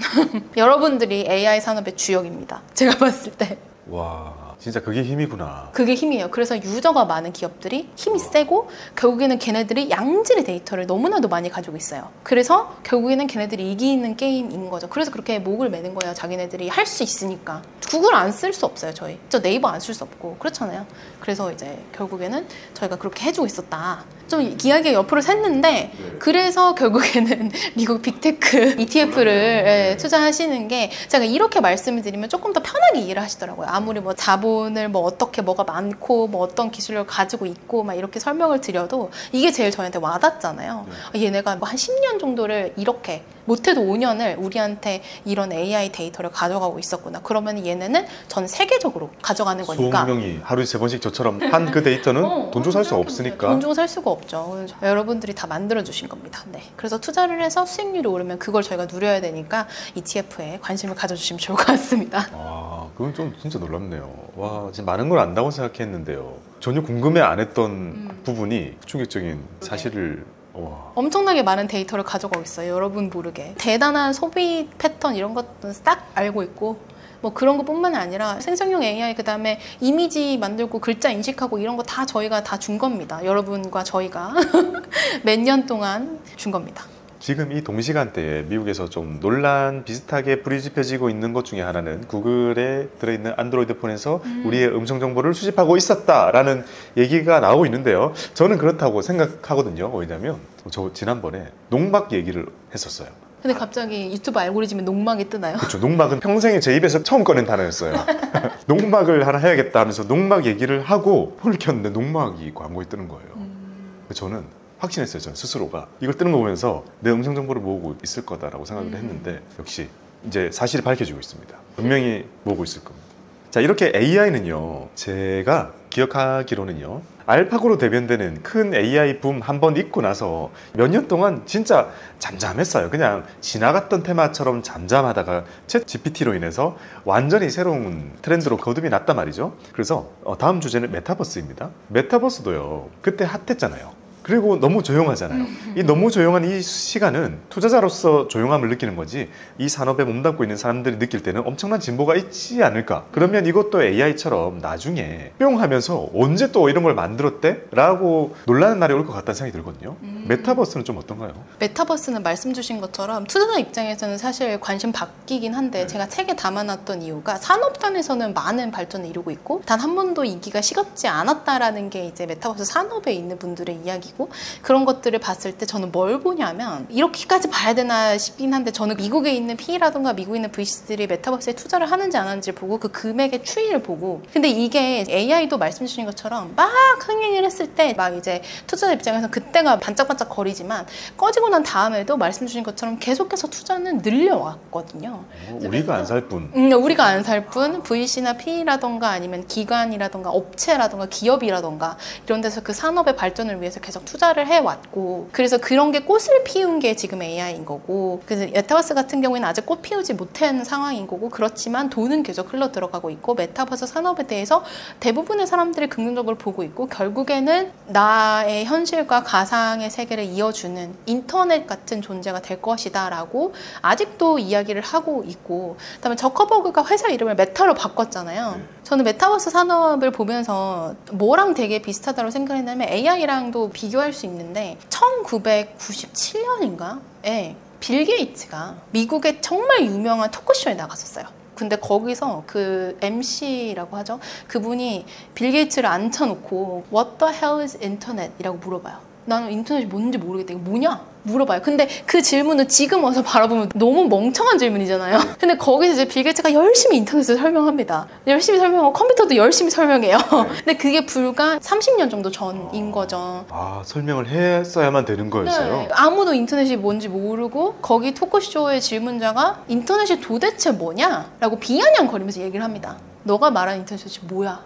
이러면서 이렇게 얘기를 하는데, 빌 게이츠가 정말 열심히 설명을 하는데 그 누구도 알아듣지 못해요. 어쩌면 그 알파고 때 AI가 흥했던 것처럼 AI도 그렇고 메타버스도 그렇고 어쩌면 그렇게 되지 않을까라고 저는 개인적으로 생각하고, AI는 이미 꽃을 피운 것 같고, 그다음에 메타버스도 그렇게 되지 않을까라고 생각을 가지고 있는데, 인터넷만큼의 파급력은 아닐지 몰라도 일단 돈은 계속 흘러 들어가고 있고 발전하고 있고, 그다음에 게임 업체들뿐만 아니라 다른 여러 가지 산업에서도 메타버스를 인지를 하고 여기에 투자를 해야겠다라고 생각하는 그 업체들이 많고, 이게 결국에는 산업이 발전하려면 뭐가 돼야 되냐면 소비자들의 인식 변화, 그다음에 기업들의 투자, 이게 핑퐁처럼 왔다 갔다 해야 돼요.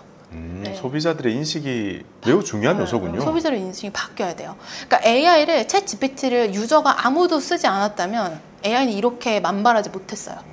그리고 소비자들의 인식이 중요하고 이게 앞으로 될 것이다라는 것들이 대중적으로 인정받는 것도 중요해요. 그래서 소비자들의 인식과 기업의 이제 투자와 성장 관련되어 있는 노력이 같이 돼야 되는데, 이게 지금 메타버스 산업에서는 같이 진행이 되고 있습니다. 저희가 모를 뿐. 그래서 메타버스 산업을 엄청나게 강력하게 말씀드리기는 어려워요. 왜냐면 투자의 관점에서 시간을 많이 기다려야 될 것 같거든요. 그렇지만 메타버스 관련되어서 관심을 가지고 계신다면 일단 계속 팔로우업은 하시는 거를 이제 말씀을 드리고 싶습니다. 자, 이렇게 메타버스도 꺼진 불씨가 아니다라는 점을 강조를 해주셨습니다. 자, 다음은요, 이제 BIT 테마로 분류되어 있는 산업들 중에서요, 전기차를 비롯한 2차 전지, 그리고 럭셔리, 펫산업, 바이오산업 이렇게 정해주셨는데요. 이 중에서는 또 어떤 내용이 좀 재밌을까요? 이 중에서 저는 전기차도 살짝 말씀드리면 좋을 것 같고, 펫이랑 럭셔리는 다른 데서 못 들어보셨을 것 같아가지고 그러니까요. 저만의 생각을 한번 말씀을 드려보겠습니다. 상당히 매력적인 산업이라고 저는 생각을 하는데, 일단은 많은 분들이 다 아시는 전기차 자율주행 쪽을 간략하게 말씀을 드리면은, 일단 전기차와 자율주행은 무조건 같이 가는 트렌드라고 봐주시는 게 맞고, 이게 테슬라에 대한 그 희망과 절망 굉장히 많이 섞여 있는 것 같은데, 그래서 어떤 사람은 테슬라의 적정 주가는 14불이다 막 이렇게 이렇게 얘기한 분도 있고, 근데 개인적으로 봤을 때 이 전기차와 자율주행 트렌드는 사실 메가 트렌드고 글로벌 글로벌적으로 다 확산이 되어가는 트렌드인 것은 이미 되돌릴 수 없는 트렌드라고 봐요. 그리고 이 책을 쓸 때 테슬라가 곤두박질을 치던 시기였었거든요. 이게 참 웃긴 게 빅테크 기업들은 잘 못 건드려요. 왜냐면 고용을 너무 많이 하거든요. 그 자율주행 같은 것도 지금 애플이 포기를 했잖아요. 전기차를. 근데 애플, 제가 봤을 때 애플은 그냥 생성형 AI 쪽으로 가는 게 맞고 온디바이스 AI로 가는 게 맞아요. 본인들 입장에서는. 애플도 얘기를 들어보면 저는 이제 외신을 많이 보잖아요. 그럼 거기서도 이제 외신에서도 카더라가 막 나와요. 신문 뉴스인데 타이탄 프로젝트를 어그러진 이유는 애플의 헤드들이 나오자마자 테슬라를 잡아먹을 수 있는 그 정도의 자율주행과 그 정도의 차를 원했대요. 근데 자율주행이 그렇게 발전하는 게 너무 어렵거든요. 저희 그 구글 데이터가 왜 그렇게 우리한테 시키겠어요? 자율주행을 완성시키는 게 그만큼 어려우니까. 그래도 구글은 웨이모를 포기하지 않고, 그래서 지금은 웨이모와 테슬라 자율주행 밖에 없습니다, 미국에. 포드도 포기하고 복스바겐 포기하고 뭐 다 포기했어요. 못하겠다, 자율주행. 그런데 불구하고 이 자율주행을 성공시킬 사람이 누군가, 성공시킬 나라가 누군가를 봤을 때는 사실은 미국이 가장 데이터를 많이 가지고 있고, 테슬라는 지금도 실시간으로 사진을 찍으면서 돌아다니잖아요. 그래서 그런 부분들을 봤을 때 자율주행과 전기차 산업의 발전에 있어서 정치적인 이슈나 아니면 일론 머스크 리스크 때문에 흔들릴 수는 있겠으나 자율주행과 전기차가 전 세계적으로 뻗어나가는 트렌드이면 변함이 없다라고 말씀을 드리고 싶고, 그에 따라서 이제 수혜가 기대되는 2차 전지라던가 그런 부분들도 같이 생각해 보시면 좋을 것 같고, 이건 구체적으로는 책을 보시면 좋을 것 같습니다. 그리고 이제 다음으로 넘어가서 럭셔리부터 해볼까요? 네, 럭셔리부터. 럭셔리가 근데 한참 좋다가요, 최근에 너무 이게 좀 뭔가 안 좋아지는 것처럼 보이고 있잖아요. 요거 좀 어떤지 말씀해 주세요. 럭셔리라는 산업이 저는 상당히 흥미로운 소비재, 이거 소비재잖아요. 근데 다른 소비재랑 다 다르게 흘러가요. 저도 이 럭셔리 산업을 보기 시작한 게 2020년이었던 것 같은데, 코로나 딱 터지고 나서 저는 럭셔리를 굉장히 밀었거든요. 그때 애널리스트였었는데 럭셔리 인덱스 레포트를 써가지고 에르메스 투자해야 된다고 막 여기저기 얘기를 하고 다녔는데, 근데 그게 맞았다 자랑하고 이런 게 아니라, 그때 왜 그런 생각을 했냐면, 그때 당시에 베인앤컴퍼니라고 컨설팅 회사가 있는데, 그때 당시에 거기서 럭셔리 기업들 매출 완전 떨어질 거라고. 왜냐면 면세점에서 럭셔리를 사람들이 못 사니까, 비행기가 제한돼서. 근데 그거랑 완벽하게 반대로 갔죠. 근데 그 럭셔리 제품들은 그 캐릭이랑 LVMH 매출을 같이 그려보면 경제가 안 좋을 때 매출이 좋아요. 너무 웃기죠? 비싼데 경제가 안 좋을 때 사람들이 많이 사요. 소비재인데 경기를 타지 않는 소비재군요. 맞아요. 그래서 너무 웃긴 거예요. 그래서 이게 뭘까 이유를 막 찾다가 어디서도 이유를 못 찾다가 제가 어디서 힌트를 얻었냐면 철학책에서 힌트를 얻었는데, 저는 이제 수많은 책들을 보지만 답은 다른 데 있었군요. 답은 다른 데 있었습니다.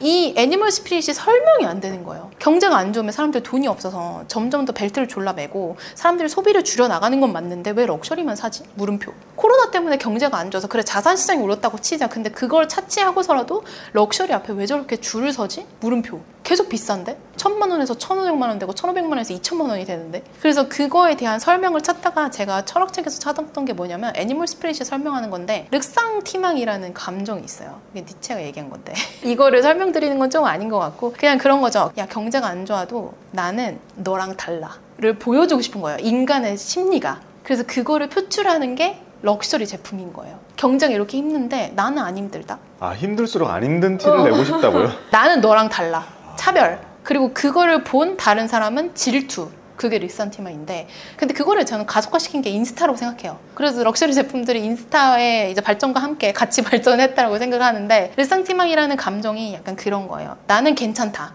를 보여주는 거.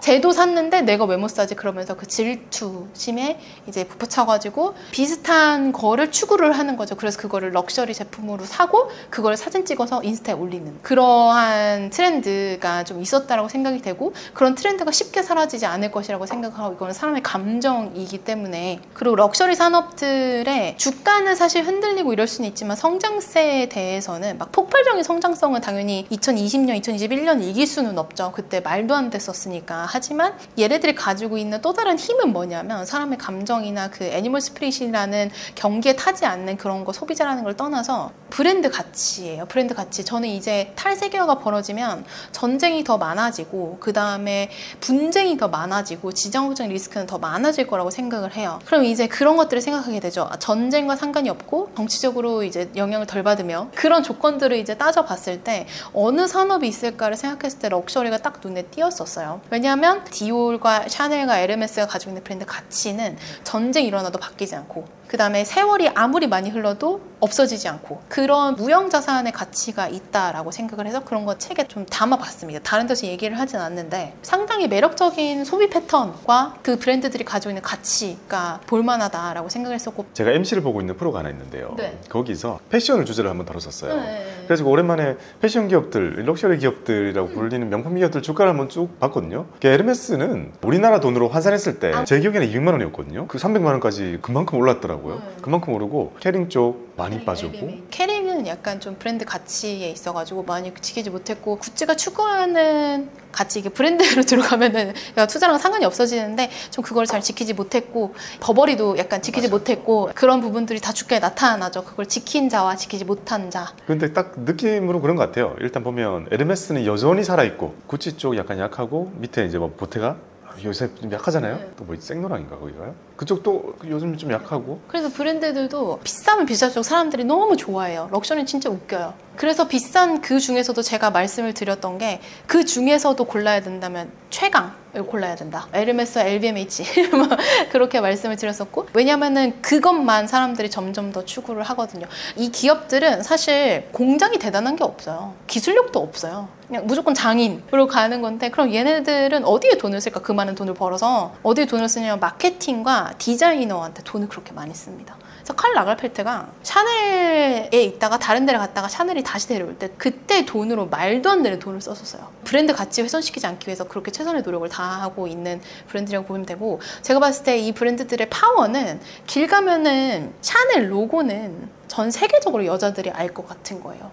그리고 에르메스 로고가 막 이렇게 드러나지 않으니까 그렇다 치고, 근데 그게 그 기업의 파워인 거예요. 참 그런 거 보면요, 여러 가지를 보면 어쨌든 로고 플레이를 하는 그 명품 브랜드들, 그리고 패턴이나 뭔가가 있잖아요. 그 에르메스가 제일 신기해요, 저는 개인적으로. 에르메스는 정말 티도 안 나고. 티도 안 나죠. 근데 원래 명품은 티가 안 나야 되거든요. 마지막엔 원래 모든 것은 순정으로 가게 돼 있습니다.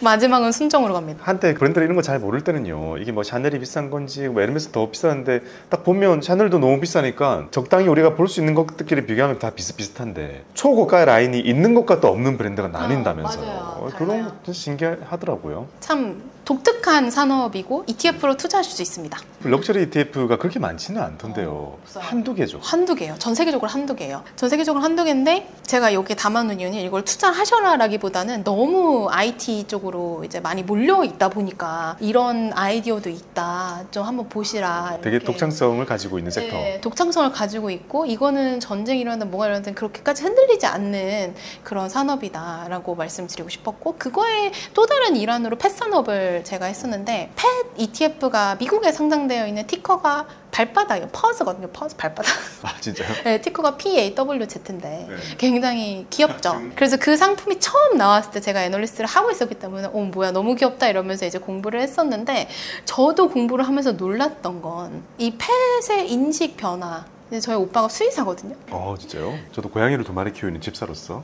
그러세요? 그러면 동물은 돈이 얼마 많이 들어가시는지 아시겠네. 그죠? 아직까지 돈이 그렇게 들어가진 않아가지고. 괜찮아요. 제가 보통 오빠가 수의사를 가면 우와 막 이러면서, 걔네들이 진짜 돈 많이 들어가 막 이러면서 그렇게 얘기 많이 하시는데, 일단 우리나라 기업은 사실 뭐가 없어요. 그래서 대부분 다 미국 기업들이라고 봐주시면 되고, 미국에 상장되어 있는 펫 ETF 같은 경우에는 제가 이 ETF 스토리를 보면서 많이 느꼈던 건, 사람들의 인식 변화도 인식 변화고, 이걸 그냥 정말 피부에 와닿게 설명을 드리면, 인스타 계정에 펫만을 위한 인스타 계정 정말 많죠. 아 그렇죠. 아예 계정 주인이 애완동물이니까. 애완동물이잖아요. 네. 펫 관련된 유튜브 너무 많죠. 그래서 펫에 대한 인식과 펫을 그리는 인구의 증가 폭이 상당해요. 그리고 인식의 변화가 무엇을 가져오느냐, 내 강아지한테 주는 음식은 프리미엄이어야 된다, 유기농이어야 된다, 비싼 거 먹여야 된다, 비싼 거 입혀야 된다, 비싼 거 줘야 된다, 비싼 양 먹여야 된다, 여기 이렇게 갑니다. 그래서 펫 프리미엄 푸드 시장, 그 다음에 제약 시장, 이런 것들이 굉장히 많이 활성화되고 있고, 그 다음 펫 보험도 미국에서는 정말 많이 늘어나고 있어요. 오 그래요? 네. 그리고 우리나라도 펫보험이 있나? 아마 있을 것 같기는 한데. 본 적 있어요? 네, 본 적 있죠. 그러면 저는 이제 궁금하잖아요. 사람들이 펫한테 돈을 얼마나 쓸까? 나는 숫자를 보고 싶다. 분석을 하는 사람이었으니까 뭘 봤냐면, 미국의 소비자 물가지수는 다들 아시는데, 그거를 정말 다 쪼개서 들어가면 어디까지 나오냐면 펫에 투자하는 돈까지 나와요. 펫에 소비하는 돈. 근데 단편적으로 펫한테 쓰는 헬스케어 비용과 나한테 쓰는 헬스케어 비용을 그려보잖아요. 그러면 그 증가율이 펫이 더 높아요. 너무 웃기죠? 이거를 데이터로 도대체 어떻게 해석을 해야 될까라고 고민을 하다가 더 많이 아프다는 건가 아닌가? 더 많이 오래 산다는 걸까요? 그렇다기보다는 예전 대비해서 나한테 쓰는 돈은 옛날부터 많이 썼을 수 있는데 지금부터는 펫한테 쓰는 돈이 점점 많아지고 있다는 거죠. 더 좋은 음식, 더 좋은 약, 더 좋은 환경을 제공해주기 위해서 노력을 한다라고 이해해 주시면 될 것 같고 98년도 대비해서 펫에 지출하는 돈은 3.7배 늘어났습니다. 미국에서만. 근데 그거 비단 미국뿐만이 아니라 전 세계적인 트렌드죠. 우리나라에서도 뭐 그 정도 데이터가 없어서 그렇지 저희가 피부로 느끼는 거는 그 정도로 늘어났을 거라고 생각을 하고 있고 그래서 펫 산업은 폭발적인 성장이 일어나진 않아요. 그럼에도 불구하고 이런 것도 세대가 바뀌는 이야기, 사람들의 인식이 바뀌어서 이런 산업에까지 영향을 미치고 있습니다를 좀 설명드리고 싶어가지고 제가 소개를 한다라고 이해해 주시면 됩니다. 이것도 정치적인 이슈라던가 지정적인 이슈라던가 이런 거에 좀 자유로운 거라고 봐주시면 될 것 같아요. 그래서 포함되어 있는 기업들 보면은 이제 막 추위라던가 미국 사료 회사 그런 것도 포함되어 있고 펫 관련된 헬스케어 회사들 포함이 되어 있고 그런 애들 포함되어 있다고 보시면 됩니다. 펫 산업 되게 의외입니다. 이거는 그러면 미국에 상장되어 있는 ETF를 사야 되는 거죠? 네, 걔밖에 없습니다. 네, 이렇게 지금까지 쭉 말씀해 주셨습니다. 이렇게 우리가 투자를 할 때 고려해 볼 수 있을 만한 그런 산업들을 말씀해 주셨는데요. 다 ETF로 투자를 할 수 있고 결국 우리는 이 중에 취사 선택을 잘하고 또는 나에게 맞는 포트폴리오 잘 짜는 게 중요하다라는 하나의 과제만 남은 것 같습니다.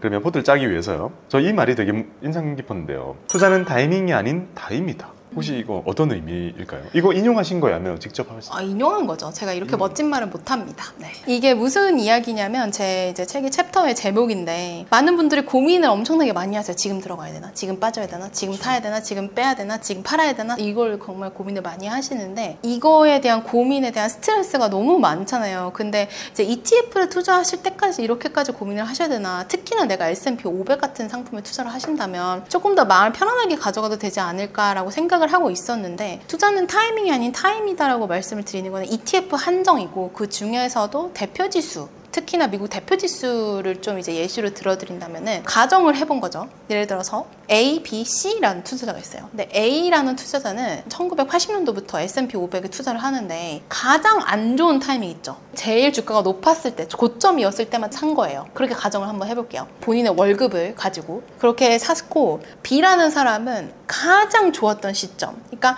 단기적으로 봤을 때 여기서 샀으면 좋겠다, 저기서 샀으면 좋겠다 이런 포인트들이 있잖아요. S&P 500을 그려보면 그런 그 포인트들에서 다 산 거예요. 위기가 있을 때마다 반등하기 전에 딱딱딱딱 이렇게 샀다라고 가정을 해보고 C 투자자는 난 모르겠고 그냥 매월 내 월급이 나오면 그냥 S&P 500 그냥 기계적으로 21일 날 샀다라고 가정을 해볼게요. 근데 수익률이 누가 제일 좋았을 것 같으세요? 당연히 저점을 잘 잡은 사람이겠죠. 그럴 것 같죠. 근데 그렇지 않아요. 너무 웃기죠. 왜냐면 그 저점을 아무리 잘 잡았다고 하더라도 기계적으로 적립식으로 매월 적립 투자한 사람의 수익률이 조금 더 높아요. 아, 그래요? 네.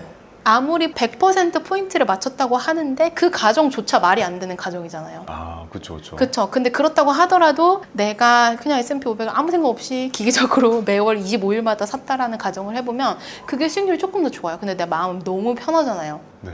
그래서 ETF 특히 투자를 하신다면 투자라는 건 어쩌면 타이밍이 아니라 그냥 장기적으로 타임으로 봐야 되지 않나. 그때 앞에서 말씀 주신 것처럼 손녀 계좌에 되게 오랫동안 까먹고 있던 사람들이 수익률이 좋고 연금 수익률이 좋은 것처럼 어쩌면 내가 너무 매일매일 포트폴리오 조정을 하지 않는 게 방법일 수도 있지 않을까. 그래서 장기 투자를 보통 ETF랑 묶어서 많이 말씀을 드리는 이유가 그렇습니다. 어쩌면 타이밍이 아니라 타임일 수도 있다. 저는 그런 생각도 들어요. 마치 화분 저런 거 하나 사와가지고요. 투자를 화분에다가 식물을 심는다고 생각해보면 우리가 씨앗 심고 물 주고 가만히 보고 있지는 않잖아요. 얘는 싹이 왜 안 올라오지? 그 다음날 와가지고 왜 또 안 올라오지? 물 주고 이제 올라오면 올라왔다 하면서 뽑고 또 새로운 싹을 심어야지. 그 다이소 가가지고 그 뭐 사지 고민 너무 많이 해요. 거기 이제 종자가 쫙 있잖아요. 가가지고 이번에 뭐 사지? 고민하고 있는 것과 비슷하지 않나. 그러니까 우리가 맞죠. 궁극적으로 얻고자 하는 게 싹이 튀어났을 때 기쁨을 누리기 위한 건지 이렇게 큰 식물을 튼튼하게 잘 키우기 위한 건지 이게 본질에 약간 어긋난다는 생각이 들더라고요. 그리고 저희 채널에서 투자자 구분을 지을 때요 가장 많이 하고 가장 많이 문의를 주시는 게 생애 주기별로 이 구분을 좀 하는 건데요. 크게 구분을 지으면 이렇게 될 것 같아요. 갓 취업한 초년생 그리고 초년생이 취업하고 나면 어느 정도 돈을 모으고 나서 이제 결혼 즈음에 온 그 용어가 없어요. 용어가 없어요. 안초년생, 중년생 다 이상하잖아요. 느낌적인 느낌으로 30대 초중반? 그 과장님. 그 정도? 그렇죠. 결혼 정년기라고 하면 될까요? 단어가 없어가지고 저도 풀어가지고 써놨어요. 지금 단어가 없어요. 저 밖에 나가서 강연할 때 안초년생이라고 해요. 안초년생.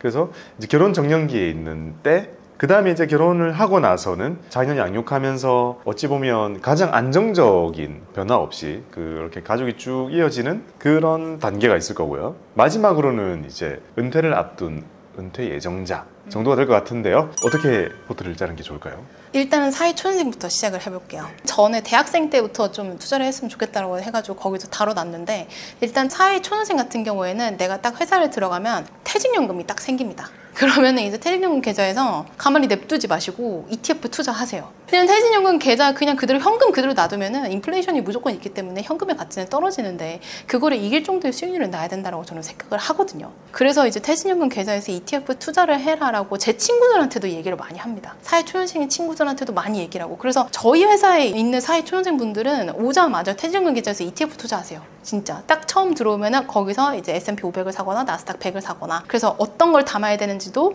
회사에서 얘기도 많이 하시고. 그런데 이제 그 퇴직연금과 개인연금 ISA 계좌 다 만드실 수 있잖아요. 이제 난 돈이 꾸준하게 들어오니까. 그래서 그런 것들에서 ETF 활용하시면 좋은데, 얘를 어떻게 가져가야 될까? 일단 사회초년생이라는 거는 내가 앞으로 갑자기 일을 그만두지 않는다는 가정하에 앞으로 일할 수 있는 기간이 10년 이상 20년 혹은 30년까지도 길게 남아있다는 뜻인데, 그렇다면 조금 더 공격적이고 조금 더 성장성이 높은 혹은 조금 더 기다려야 되는 테마들에 투자해도 괜찮다라고 생각을 하고, 그래서 저는 국가대표지수랑 혁신성장 테마지수랑 섞어서 60에서 정말 많게는 70까지도 가져가셔도 된다. 이제 주식 비중을 이 정도로 가져가는 것도 나쁘지 않다라고 말씀을 드립니다. 왜냐하면 주식 채권을 봤을 때 채권은 안정적인 자산이고 주식은 위험 자산이기 때문에, 하지만 사회초년생이라면은 앞으로 계속 월급이 들어오기 때문에 조금 더 매력적인, 조금 더 성장성이 높고 알파를 추구할 수 있는 그런 ETF들을 담아보시는 걸 말씀을 드리고, 근데 얘만 몰빵할 수는 없어요. 그래서 또 생각하셔야 되는 게 15% 배당형, 인컴형, 그 다음에 15% 채권형으로 좀 많이 말씀을 드리는데, 여기서 이제 내가 사회초년생이고 내가 어리잖아요. 그러면 채권 투자도 좀 수익이 날 수 있는 채권 투자를 하는 게 좋잖아요. 그러면은 ETF만의 매력이 여기서 드러나는데, 채권 혼합 ETF가 있습니다. 예를 들어서 나스닥 100과 채권을 섞은 채권 혼합 ETF. 안정적이긴 한데 그래도 채권보다는 높은 수익률을 추구할 수 있는 그런 혼합형 ETF들이 있어서 조금 채권 ETF를 가져가더라도 그런 상품들을 잘 고민해 보시면 좋을 것 같고, 배당형이라고 제가 꼭 말씀드리는 거는 이제 월배당 ETF들이 인기가 굉장히 많은데, 배당형을 어느 정도 담아 놔야 플러스 알파를 추구하는 포트폴리오에서 수익률이 흔들릴 때 그래도 얘가 어느 정도 완충작용을 해줄 수 있다라고 생각을 해서, 그래서 저희가 ETF 포트폴리오를 만드는 거니까 그런 부분들은 같이 고민을 해서 그 정도의 비중으로 가져가시면 좋을 것 같고, 근데 제가 사회초년생이라면 그냥 일단 미국 대표지수 2개 나스닥과 S&P 500 투자를 하고, 그 다음에 지금 트렌드에 맞는 미국 테크 탑10이라던가 AI 관련되어 있는 기업들 포함되어 있는 혁신성장 테마형 ETF 담고, 그 다음에 반도체 이런 것들을 좀 생각을 해보다가 배당형 월배당 ETF 담고, 그 다음에 채권형 같은 경우에는 아까 전에 말씀드린 혼합형을 좀 담아볼 것 같아요. 구체적인 상품은 책에서 보시면 될 것 같고. 자, 초년생이 이제 더 자랐습니다. 이제 돈도 어느 정도 모으고 결혼을 한 2, 3년 정도 이제 앞둔 계획까지 있는 그 상태에서요. 이제 어떻게 하는 게 좋을까요? 일단 결혼을 앞두고 있는 안초년생 분들께서는 목돈이 필요하죠. 2, 3년 내에. 왜냐면 제 친구들이 가끔 그런 얘기를 해요. 나 2, 3년 뒤에 목돈이 필요하다. 결혼해야 된다.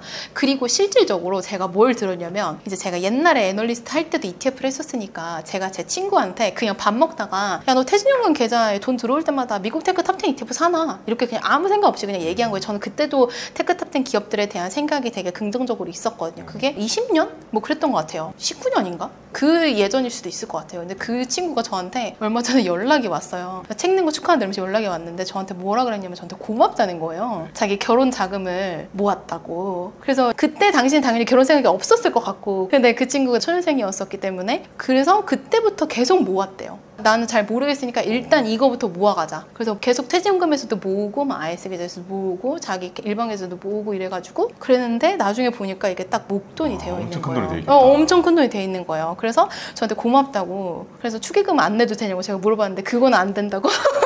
축의금은 내야 된대요. 아무튼 그래서 그런 얘기를 제가 듣고 이제 책을 쓰다가 그 얘기가 생각이 난 거예요. 그래서 저는 여기서는 어떻게 가져가야 될까를 고민을 하다가 일단 국가대표 지수형을 40에서 50% 정도를 가져가시면 좋겠어요. 그 말은 미국 대표 지수들에 한해서 말씀을 드리는 거고 거기서 혁신성장 테마형 뭐 2차 전지, 반도체, 그 다음에 AI 이런 것들을 담고 싶으시다면 10% 내외로 가져가시는 게 맞고 하지만 미국 빅테크 기업들만 모아놓은 ETF는 또 괜찮습니다. 안정성과 성장성을 둘 다 가지고 있기 때문에 나머지 50에서 60은 그래도 채권 ETF를 담아보시는데 아까 전에 제가 말씀드렸던 나스닥 채권호가 미국 테크 탑10 채권호납을 활용해 보시면 좋을 것 같고 나는 개별 종목 투자가 너무 하고 싶다.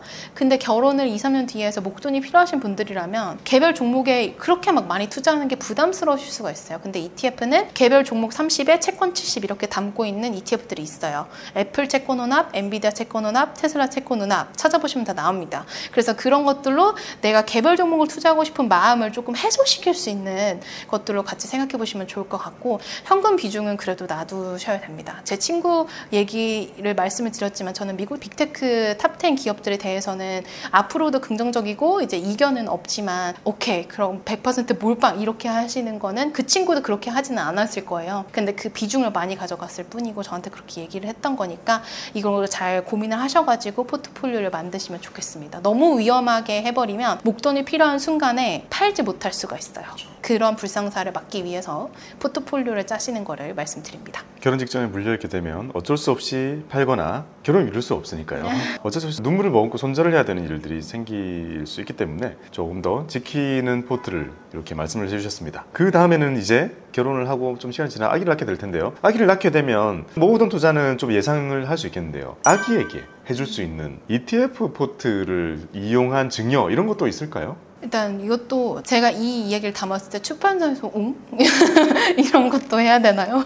그러니까 무조건 증여를 해야 된다 이런 건 아닌데 제가 이걸 친구한테 질문을 받았었거든요. 이제 결혼을 빨리 한 제 친구들 중에서는 이제 아기를 낳은 친구들이 있는데 그 친구들은 이제 저한테 물어봅니다. 일단 태어났을 때 제가 알기로는 2천만 원까지 세금을 안 내요. 그래서 그 정도 이제 1,000만 원, 뭐 500만 원이라도 걔가 20살이 됐을 때 돈을 많이 모아놨을지 모아놓지 않았을지 모르니까 일단 지금 내가 가지고 있는 돈 조금이라도 이제 넣어놓고 나는 아무것도 안 하지만 다른 기업들이 다 이래가지고 포트폴리오 수익률이 좋았으면 좋겠다. 근데 그럼 20년을 봐야 되는 거예요. 그 애가 그 돈이 필요할 때 20년 혹은 30년을 봐야 되는데 이거를 뭘 어떻게 짜야 될까를 고민을 정말 많이 해봤는데 제가 내린 결론은 그 정도의 기간에 안정성과 성장성을 모두 다 갖춰야 되고 굉장히 까탈스럽잖아요. 내 애를 위한 거니까.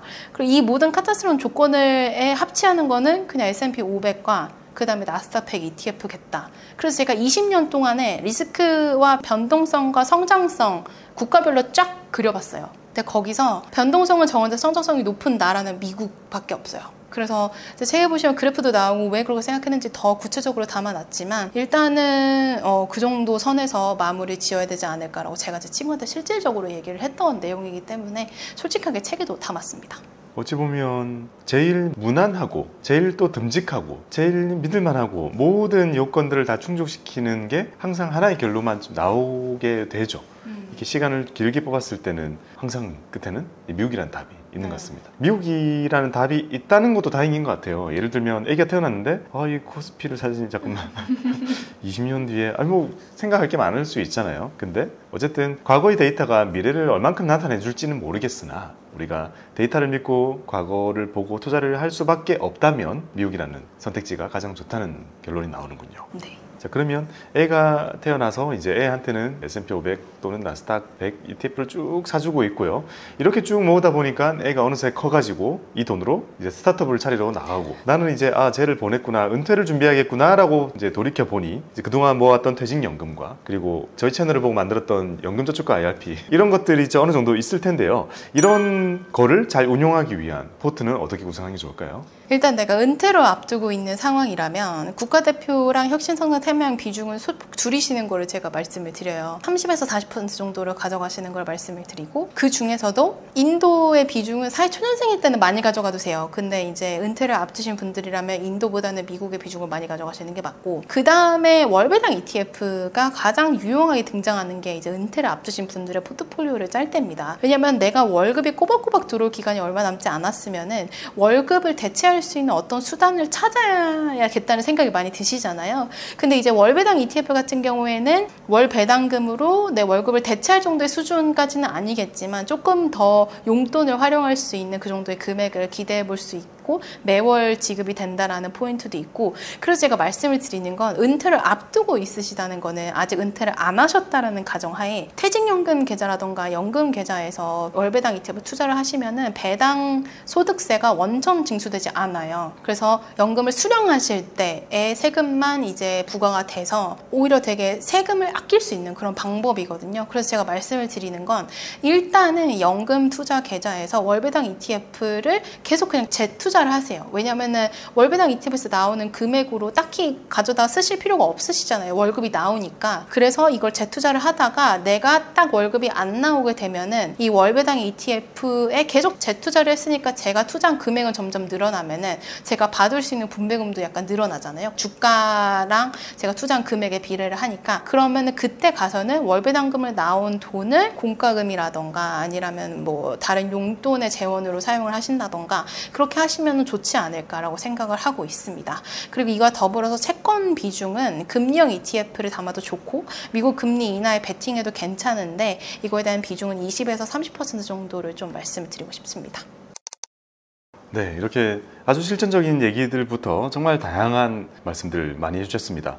지금 이제 ETF에 대한 마케팅도 하고 계시겠지만 옛날에 이제 애널리스트 때의 기억과 그때 가지고 계셨던 그런 분석적인 관점 같은 게 조금 더 잘 녹아나서 훨씬 더 좀 도움이 되는 시간이었던 것 같습니다. 어찌 보면 분석을 하고 연구하시다가 실무까지 다루시게 된 거잖아요. 네, 그렇죠. 그러다 보니까 이게 우리 투자자들이 어떤 개념적인 부분이랑 실무적인 부분이랑 이렇게 같이 얻을 수 있던 그런 소중한 시간이었던 것 같습니다. 마지막으로 우리 채널의 구독자분들께 한 말씀 부탁드립니다. 항상 시장에 대해서 같이 공부하고 ETF 시장 자체에도 많은 관심을 가져줘서 너무 감사하고 앞으로도 ETF 시장과 투자에 많은 관심 부탁드리겠습니다. 제가 한 회사에 몸을 담고 있기는 하지만 일단 ETF 자체 제가 너무 좋아해서 이 산업에 있는 거기 때문에 같이 앞으로도 계속 좋은 투자 방법을 찾아가면서 성장해 나갔으면 좋겠습니다. 책 어필도 해주셔야죠. 아, 책이요?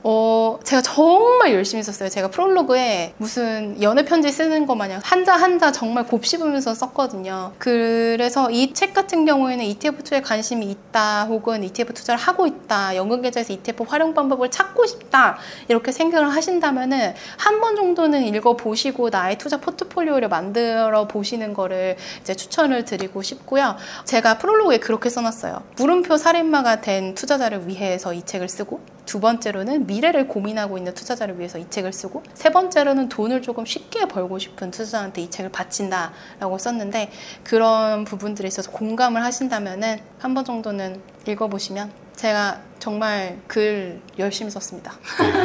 네, 충분히 어필이 된 것 같습니다. 네. 네, 오늘도 이렇게 소중한 말씀 감사드리고요. 여러분들께도 도움이 되었으면 좋겠습니다. 네, 여러분들의 성투를 기원합니다. 감사합니다. 감사합니다.